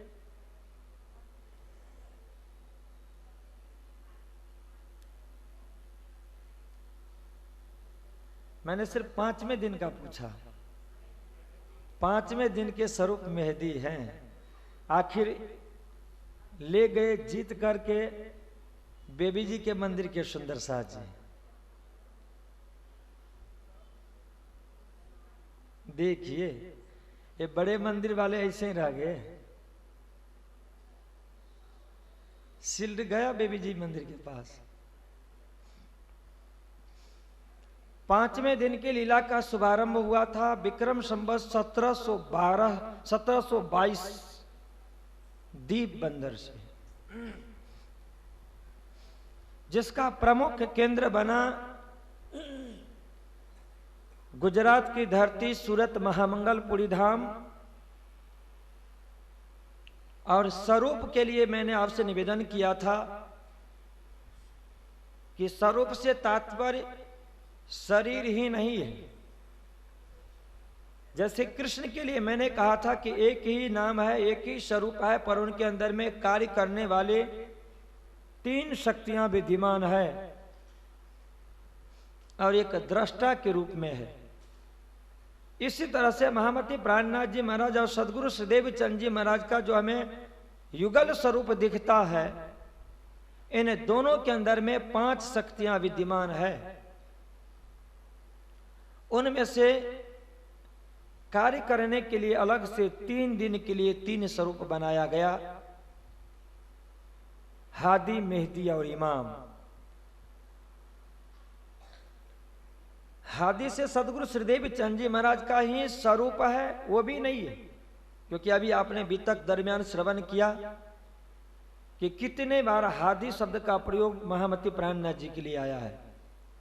हादी का अर्थ होता है उपदेशक, सदगुरु,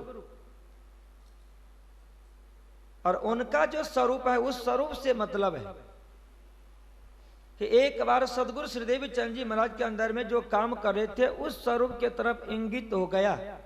जैसे कृष्ण के लिए कहा गया, तो कृष्ण तो तीनों है, वैकुंठ का भी है, गोलोक को भी है, परमधाम का भी, पर उसमें स्वरूप से हमें दिग्दर्शन कराया गया है। पर जिस तीसरे स्वरूप की बात है जो मध्य में है, हादी, मेहदी, इमाम की बात, एक लीला परक स्वरूप है। सदगुरु श्रीदेव चंद जी महाराज के अंदर में जो स्वरूप लीला कर रहे हैं, एक स्वरूप माना गया। महामती प्राणनाथ जी महाराज के अंदर में कर रहे हैं, वह भी एक स्वरूप है, पर इन दोनों स्वरूप के अंदर में एक और काम कर रहा है, जिसके अंदर में व्रजराज का स्वरूप और बरारब का भी स्वरूप छुपा हुआ है, जिसे कहा गया है मेहदी का स्वरूप। और ये शक्तियां काम कर रही है अक्षर ब्रह्म के जरिए। अक्षर ब्रह्म तारतम्य मिल जाने के बाद में जो वाणी का प्रकटन काम है वो आपने किया है, और इनका काम 4थे दिन में भी देखा गया, 6वें दिन में भी देखा जा रहा है, और मुख्यतया इनका काम 5वें दिन में रहा।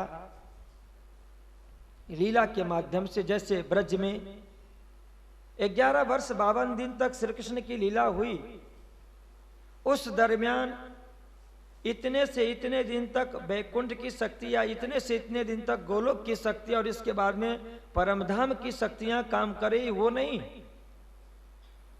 बल्कि 11 वर्ष 52 दिन के अंदर में जब जब जिन जिन स्वरूपों का कार्य पड़ा, वो स्वरूप वहां पे उपस्थित होकर के अपना अपना कार्य कर रहे थे।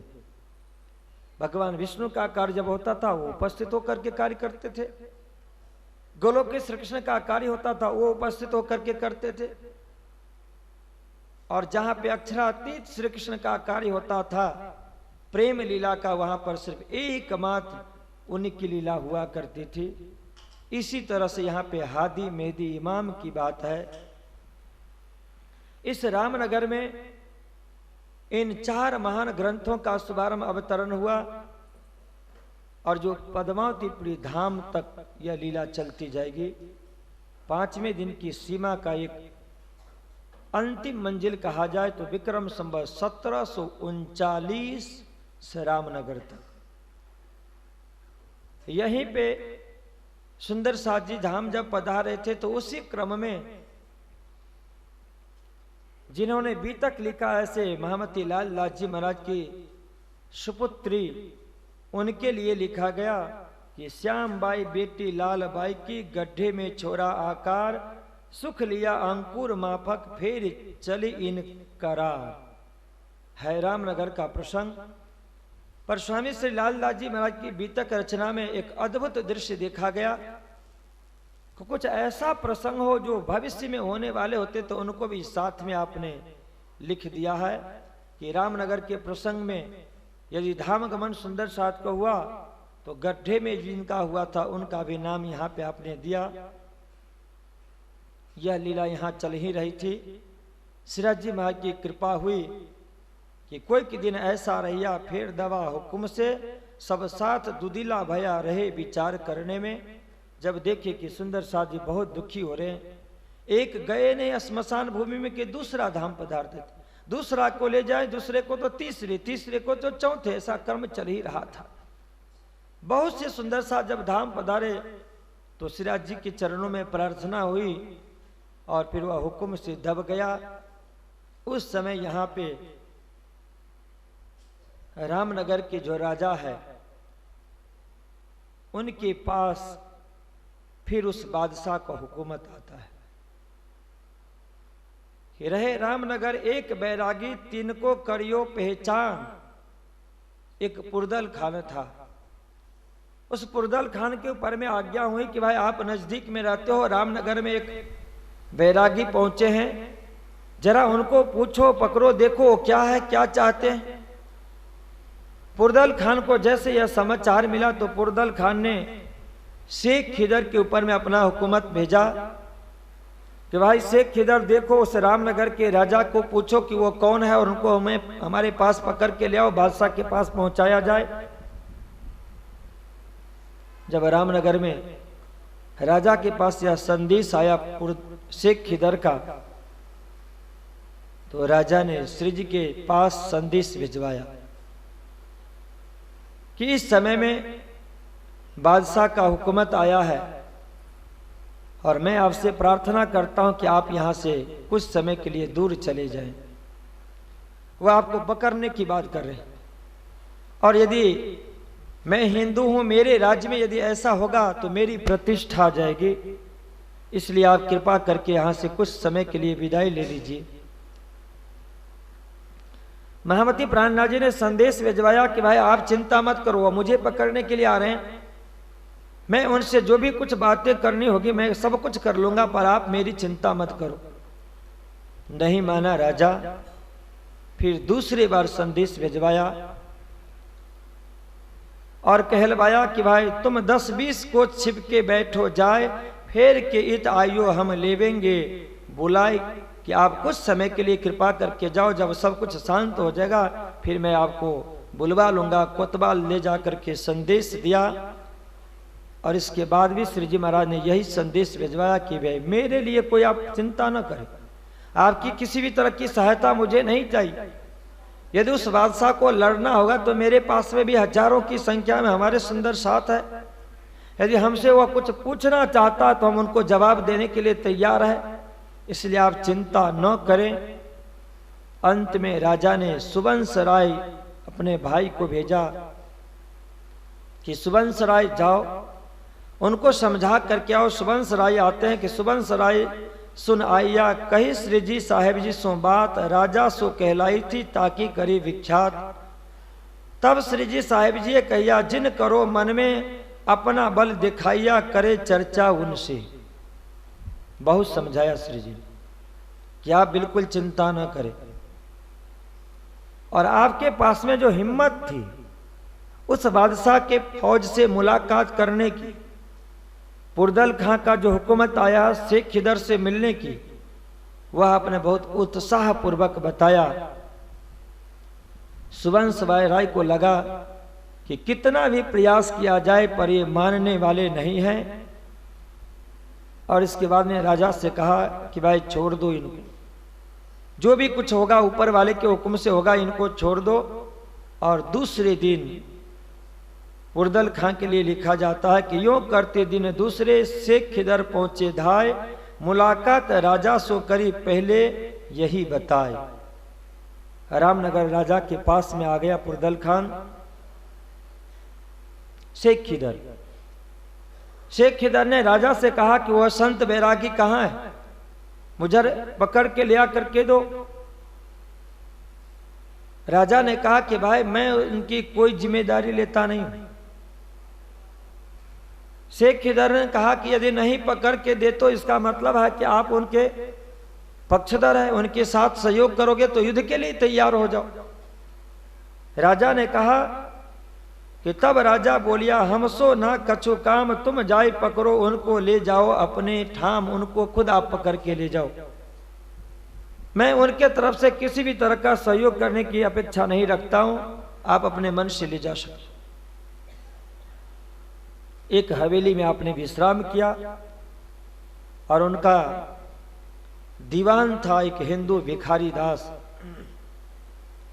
भिखारी दास से कहा कि भाई अब क्या करें, राजा युद्ध के लिए तैयार तो है नहीं, उनको मदद करने के लिए तैयार नहीं, राजा अपने को छूट दे रखा है कि आपको उनको पकड़ के ले जाना है तो जाओ, मेरे राज्य में रह रहे हैं, मेरे तरफ से छूट है। भिखारी दास ने कहा कि ऐसे न कर, संत है, फकीर है, बैरागी है, अपने उनके पास में चलते हैं, उनसे पहले पूछते हैं कि कौन है, क्या है, कहां से आए हैं, क्योंकि अब तक भी सुल्तान के सिवाय किसी को पता नहीं चल पा रहा है। एक दरबारी को पता है कि इमाम का संदेश वाहक है, पर बाकी जितने भी हुकूमत आते हैं सबको लगता है कि शायद हो न हो किसी हिंदू राजा के द्वारा भेजा गया या छल प्रपंच होगा। इसीलिए बादशाह इनको बुलाया करते, हमेशा पकड़ने के लिए आदेश देते हैं। भिखारी दास ने शेख खिदर से कहा कि मुझे आप जाने दीजिए, मैं जाता हूं। भिखारी दास वहां पहुंचते हैं, चरणों में प्रणाम किया। तब हादी ने कहिया, हमको तो यही चाह, ये जो हमको याद करे कोई हमको उत पहुंचाए। श्री जी के पास जाकर के भिखारी दास ने सारी बात सुनाई कि दिल्ली के बादशाह का हुकूमत आया है पुरदल खान के ऊपर में, और पुरदल खान ने शेख खिदर को हुक्म किया है कि आपको पूछें कौन हो, कहां से हो, कैसे हो, और आपको पकड़ के ले जाने की बात की गई, तो आप कृपया परिचय बताइए। श्री जी ने कहा कि तुम ले हमारी खबर, वाकिफ हो हकीकत, सुनावे चर्चा तुमको तब तुम समझो इत। आप आए हो, स्वागत है आपका, पर मैं कौन हूं उससे आप पहले वाकिफ हो जाओ। वहां 3 दिन और 3 रात तक भिखारी दास श्री जी के चरणों में रहे। 3 रात 3 दिन कहिया तारतम समझाए, सवाल कुरान भागवत के सब ठौर दिए बताए। सत्संग हुआ वहां पे, भागवत से भी कुरान से भी, और दोनों धर्म ग्रंथों से इनको स्पष्ट ये बता दिया गया कि संपूर्ण विश्व ब्रह्मांड को जो अखंड करने की बात है, मुक्ति देने की जो बात है, वह समय आ रहा है। भले आप यह विचार करते हो कि निष्कलंक बुद्ध अवतार कलयुग के अंत में होगा। कुरान ने कहा कि जब इमाम मेहदी आएंगे तो उस समय में कयामत के बहुत सारे निशान प्रकट होने वाले हैं, जिसमें 7 बड़े निशान कहलाया गया। वह समय भी आ चुका है। भागवत के माध्यम से सबसे प्रथम भिखारी दास जी को एक एक वस्तु समझा दिया गया। ये कलयुग को 4,32,000 उम्र बताया गया, जिसमें से कलयुग सिर्फ 5,500 वर्ष ही भोग सकता है, और उसके अंतिम चरण जब चले तो उस समय निष्कलंक बुद्धावतार होगा। वह यह दिव्य शक्ति है। और समझाया ही नहीं, बल्कि उनके दिव्य स्वरूप में जो स्वरूप बैठा हुआ था, उन स्वरूपों को वहां पे दर्शन भी हुआ। उन्हें भिखारी दास जी नतमस्तक हो गए।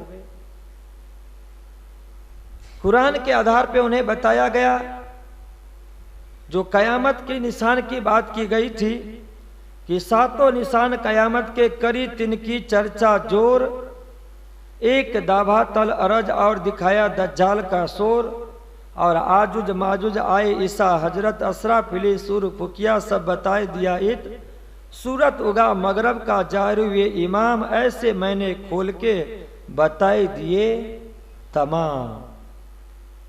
पहले आपने भागवत के माध्यम से बुद्ध दिखाया और कल्कि दिखाया,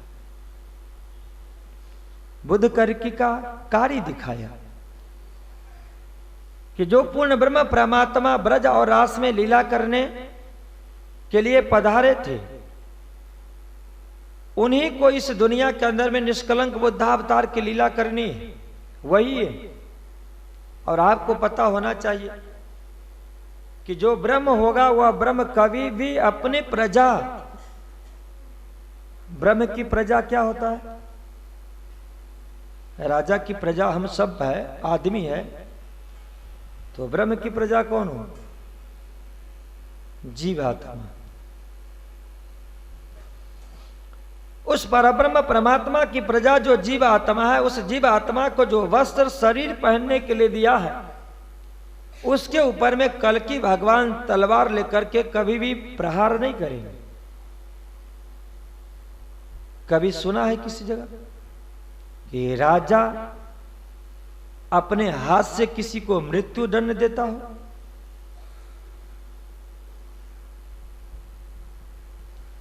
राष्ट्रपति किसी को मृत्यु दंड देता हो अपने हाथ से? दिलवाता है। किससे? कानून से, कानून के विषय। उनको समझाया कि पूरे विश्व ब्रह्मांड में अब तक जितने बार अवतार हुए, पैगंबर हुए, मैसेंजर हुए, तीर्थंकर हुए, उन सबों को परमात्मा ने अपना लॉ कानून दे करके भेजा था। और वो यदा यदा ही धर्मस्य अग्लानिर्भवति भारत अभ्युत्थानम धर्मस्य तदात्मानं सृजाम्यहम् की बात की। परित्राणाय साधूनां विनाशाय च दुष्कृतां धर्म संस्थापनार्थाय संभवामि युगे युगे की बात उन्होंने की कि जब आतताई बढ़ जाते हैं तो अधर्म के नाश के लिए, धर्म रक्षा के लिए परमात्मा प्रकट होते हैं, अवतारी पुरुष अवतार लेते हैं। वह कौन? उस अक्षरातीत परमात्मा श्री कृष्ण के जो एक हुक्म इस दुनिया में काम कर रहा है, भगवान विष्णु, वे अवतरित होते हैं। उस परब्रह्म परमात्मा का वो कानून है, हुकूमत है। उनके अधिकार दिया गया है कि प्रजा की रक्षण के लिए, धर्म की रक्षा के लिए आतताइयों को नाश करे, अधर्म को नाश करे, और फिर सज्जन पुरुष को आप रक्षा करें, और फिर वह परंपरा स्थापित करे कि जिस परंपरा के ऊपर में सारे अच्छे लोग चल सकते हो। धर्म संस्थापनार्थाया, अच्छे धर्म संप्रदाय की स्थापना करने के लिए कानून को भेजा करते थे। पर जब बुद्ध कल्कि की बात की है, उस बुद्ध कल्कि में स्वयं वह राष्ट्रपति का अवतरण हुआ। उस राष्ट्रपति का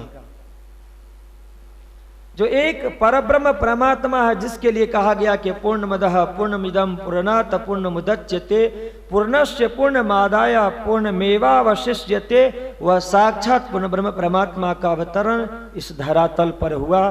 भागवत उपनिषद के माध्यम से भिखारी दास को समझाया जा रहा है। पर वो सवार होकर के आए घोड़े पे। घोड़ा क्या है वह उनको समझाया। 3 दिन और 3 रात तक समझाया। किस दुनिया के मालिक कौन? अक्षर ब्रह्म। और उस अक्षर ब्रह्म ने उस अक्षरातीत कल्कि भगवान को सवार होने के लिए एक घोड़ा दिया। अक्षर ब्रह्म ने कौन सा घोड़ा दिया उस कल्कि भगवान को सवार होने के लिए?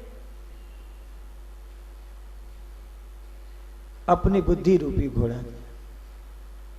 उसके ऊपर में अक्षरातीत श्रीराज जी महाराज जो परब्रह्म परमात्मा है, हुक्म की बात नहीं, तारतम की बात नहीं। आप जो मेहर सागर में पाठ करते हैं कि राज जी महाराज का अंग क्या है? उनका अंग जोश है, आवेश है, जोश मेहर की अंग। वह जो देवदत्त नाम का घोड़ा, जिस देवदत्त नाम को घोड़ा कहा गया, उसको आपने अक्षर ब्रह्म ने अक्षरातीत परमात्मा को सवार के लिए दिया कि ये जो आपका आवेश यहां अवतरित हुआ है, ये हमारे देवदत्त नाम की जो घोड़ा है उसके ऊपर में आप सवार हो जाइए। अक्षर ब्रह्म की बुद्धि रूपी देवदत्त घोड़े के ऊपर में अक्षरातीत का आवेश आकर के सवार हो गया। वो क्या कार्य क्या है उनका? कार्य वही करें, नाश करेंगे। किसको नाश करेंगे? अपनी प्रजा को नहीं, पर उनकी प्रजा के ऊपर में जिसने आतताई मचा रखा है, आवरण बना रखा है, उसको, अंधकार को नाश करेंगे। इसलिए उनके हाथ में एक बहुत अच्छा तलवार है, जिस तलवार का नाम है तारतम। और उस तारतम के लिए आपने समझाया कि वो तारतम क्या काम करता है।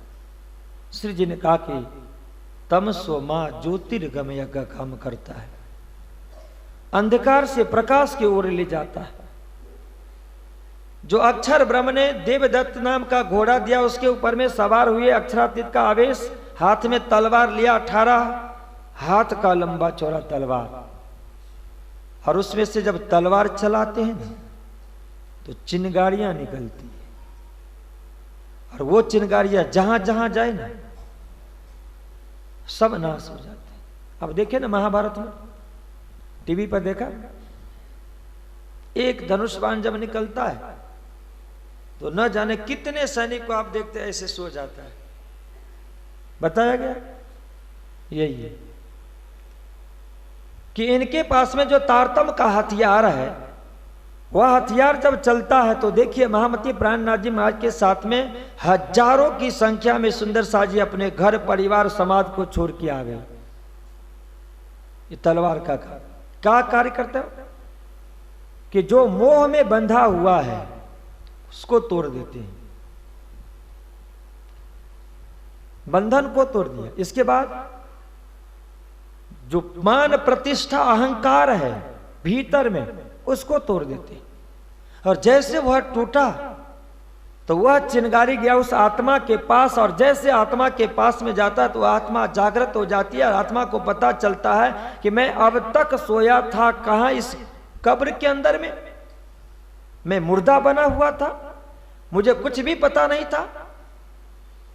अब उसको पहचान होता है कि मैं कौन हूं। इसलिए प्राणनाथ जी ने कि पहले आप पहचान होता, उस समय उसे पता चलता है कि मैं एक परमात्मा का अंश हूं। फिर हमें चिंता हो जाती है कि जिसका मैं अंश हुआ परमात्मा कहाँ है, और उसके पीछे फिर वो दौड़ पड़ते हैं। तारतम क्या करता है कि जब आत्मा को पहचान होता है कि मैं उस पूर्ण ब्रह्म परमात्मा का अंश हूं, उसे खोजने के लिए जब दौड़ पड़ता है तो उनको बहुत सारी और सीढ़ियां मिल जाती है कि भाई ये सीढ़ियां हैं 9 प्रकार की भक्ति, इसमें कृष्ण की भक्ति करो तो 108 पक्ष सीढ़ियां जब पार करोगे तो कंचन वर्ण के सिंहासन के ऊपर में साक्षात युगल स्वरूप का दर्शन हो जाएगा। कौन करेगा काम? तलवार, एक चिंगारी। और उस एक चिंगारी से जब अनंत चिंगारी उनके हृदय में जब जमा हो जाता है तो उससे उनकी आत्मा जागृत हो जाती है, परमात्मा का दर्शन हो जाता है। इसलिए महामती प्राणनाथ जी ने कहा कि पीछे ढूंढो घर आपनो, वह सब मिलेगा। तो पहले क्या था? बिना आप चिन्हे पार ब्रह्म को कौन कहे मैं जान, कौन जान सकता है। तारतम की चिंगारी ने आवरण को तोड़ा, तलवार ने पर मारा नहीं, शरीर को टुकड़ा टुकड़ा नहीं कर दिया, पर जिस शरीर के ऊपर में आवरण जमा हुआ है, मैला जमा हुआ है, उसे तारतम रूपी खार ने, तलवार ने चिंगारी निकाल निकाल करके उसको भस्मीभूत कर दिया। अब वही चीज इनको इमाम मेहदी के रूप में बताया कि इसी मुसलमान के ग्रंथ में जिस शेख इधर के आप दीवान होकर के आया हो तो आपको पता होना चाहिए कि इनका जो पवित्र कुरान है उस कुरान के अंदर में ये बात लिखी गई है कि इमाम मेहदी आएंगे, सारी दुनिया को पता है। पर कब आएंगे? कि जब कयामत का निशान जाहिर होगा, उस समय में कयामत की क्षण और वो आएंगे। तो मुख्य जो 7 निशान बताया गया था कि ईसा आएंगे, असराफिल आएगा, इमाम आएगा, एक भाग। दूसरे भाग के लिए बताया गया था कि जब ये ईसा, असराफिल और इमाम आएंगे तो वो कार्य क्या करेंगे। उनके कार्य के लिए बताया गया कि एक दावातुल नाम का एक जानवर होगा जो पृथ्वी से पैदा हुआ होगा, और उस जानवर के लिए बताया कि कैसा जानवर होगा। तो कहा गया उसका पीठ गीदड़ की तरह होगा, छाती शेर की तरह होगा, आंख सुअर की तरह होगा, और उस जानवर के लिए कहा कि उसका सिंग भी होगा पहाड़ी बैल की तरह। कान भी होगा हाथी की तरह, सारे उनके आकृति बताया, इस तरह की बात। उसका स्पष्टीकरण प्राणनाथ जी ने बताया। तो वह दाभातुल नाम का जानवर कोई दूसरा नहीं है। इस दुनिया के अंदर में न जाने अनंत प्रकार का जो मनुष्य है, उनके जो विचार है, उन्हीं विचारों के लिए उन्होंने समझा कि यही है दाभातुल अर्ज। इंसान की तरह है, पर हकीकत में मानवता उसके अंदर में नहीं हो, दैविक शक्ति नहीं हो, और जो अत्याचार करता हो, अनाचार करता हो, पापाचार करता हो, जिनके लिए गीता ने भी कहा कि जब वो अवतार अवतरित होते हैं तो उनका कार्य होता है संत जन को रक्षण और दुर्जन का नाश। तो ऐसे जो पापाचारी लोग होंगे वह दुर्जन होगा। दुर्जन उसी को कहा गया दाभातल अर्ज, जमीन से प्रकट होने वाला एक जानवर। पीठ गीदड़ का कहने का तात्पर्य था कि वह धर्म कार्य नहीं संभाल सकता है, जिसमें उनकी रुचि न हो धर्म कार्य में, ऐसा जो जिम्मेदारी नहीं उठा सकता, उसका पीठ गीदड़ की तरह का कि बहुत कमजोर होता है। और उनका हृदय बताया शेर की तरह कि उसे पता नहीं, शेर जंगल का राजा होता है और उस जंगल के राजा का यह कर्तव्य नहीं होता कि उनकी अपनी प्रजा को वो भक्षण करे। वो कभी करता है, पर कौन करेगा? अपनी प्रजा को कौन चूसता रहेगा? जो आतताई राजा होगा। ठीक नहीं कहा। ऐसे जंगल का राजा शेर यदि अपने ही उस जंगल की प्रजा को वो खा लेता तो उसका हृदय कितना कठोर होगा। इसी तरह से जो धर्म का बोझ नहीं ढो सकता है, धर्म कार्य में जिनका मन नहीं लगता हो, कठोर हृदय का इंसान होगा, वह दाभातल अर्ज होगा। आंख सुअर की तरह बताया कि हमेशा सुअर की दृष्टि गंदे जगह पे जाती है। इसी तरह से जहां बुराई होती है वहां पे उनकी दृष्टि जाता, विचार जाता हो, वह इंसान दाभातल अर्ज है। सिंह पहाड़ी बैल कहा गया कि जब भी वह पहाड़ी बैल निकलता है और देखा भी कहीं ऊंचा टीला बना हुआ है तो बिना मतलब का उसमें जाकर के दोनों सिंह से उसको उछेड़ना शुरू कर देता, उखाड़ना शुरू कर देता। इसी तरह से यहां बताया कि कुछ ऐसे भी विचार के लोग होते हैं कि बिना मतलब का, बहुत सारे लोग बैठे हो और उनके झगड़ा करने की इच्छा हो ना तो कोई ना कोई बात निकाल देगा, झगड़ना शुरू कर देगा। इस तरह के विचारधारा के लिए कहा कि वह पहाड़ी सिंह का बैल उनके पास होगा, ये जानवर होगा। और ऐसे जानवर को मारने के लिए तलवार लेकर के आएंगे। कैसा तलवार लेकर के आएंगे? तो ज्ञान रूपी तलवार लेके आएंगे। लेकर के आए, कौन लेकर के आए? आवेश लेकर के आए। किनके द्वारा प्रकट किया? अक्षर ब्रह्म के बुद्धि के द्वारा प्रकट किया गया है। दूसरा आपने बताया कि एक दज्जाल होगा, वो काना दज्जाल होगा, और एक गधे के ऊपर में सवार हो किया है। और उस गधे के कद के लिए कहा कि पानी 7 दरियाओं के पहुंचा नहीं लगरान, कि उसका कद इतना बड़ा लंबा होगा कि एक नहीं 7 समुद्र का यदि पानी इकट्ठा कर दिया जाए और उसके बीच में उस गधे को खड़ा कर दिया जाए तो कमर तक भी उसका पानी नहीं आएगा। इतना बड़ा लंबा चौड़ा गधा। वो क्या बताया कि उस इंसान के भीतर जो एक अहंकार होगा ना, उसके लिए कहा कि इतना बड़ा अहंकार होगा कि जिसकी कोई सीमा नहीं, और उसके ऊपर में सवार होगा वह जीव आत्मा जिसके एक ही तरफ की दृष्टि होगी, सिर्फ अत्याचार, अनाचार, पापाचार, बुराई ही हो। इसलिए कान्हा उसी को कहा।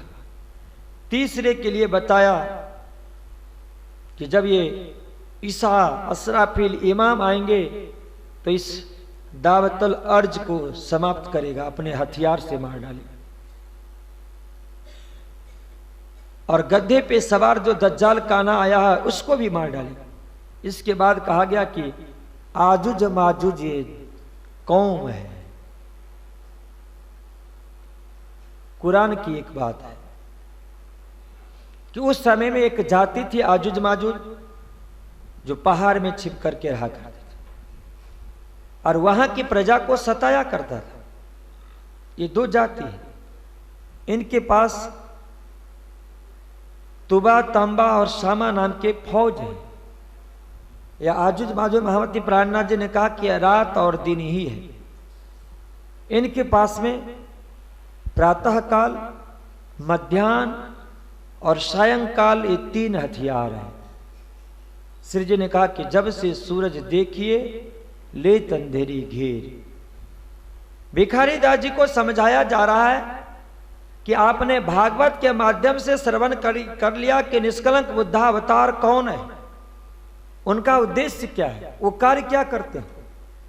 अब वही चीज कुरान के अंदर में जो कहा इमाम मेहदी, वह क्या है आप समझा रहे हैं।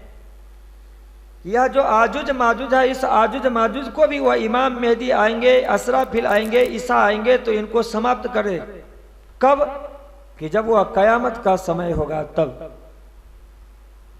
इस दिन रात के लिए कहा गया कि जब से सूरज देखिए लेत अंधेरी घे, जीव पशु पक्षी सब फिरे या में फिर। जीव पशु पक्षी जानवर सब फिरे या में फिर, कोई भी इससे नहीं रहा।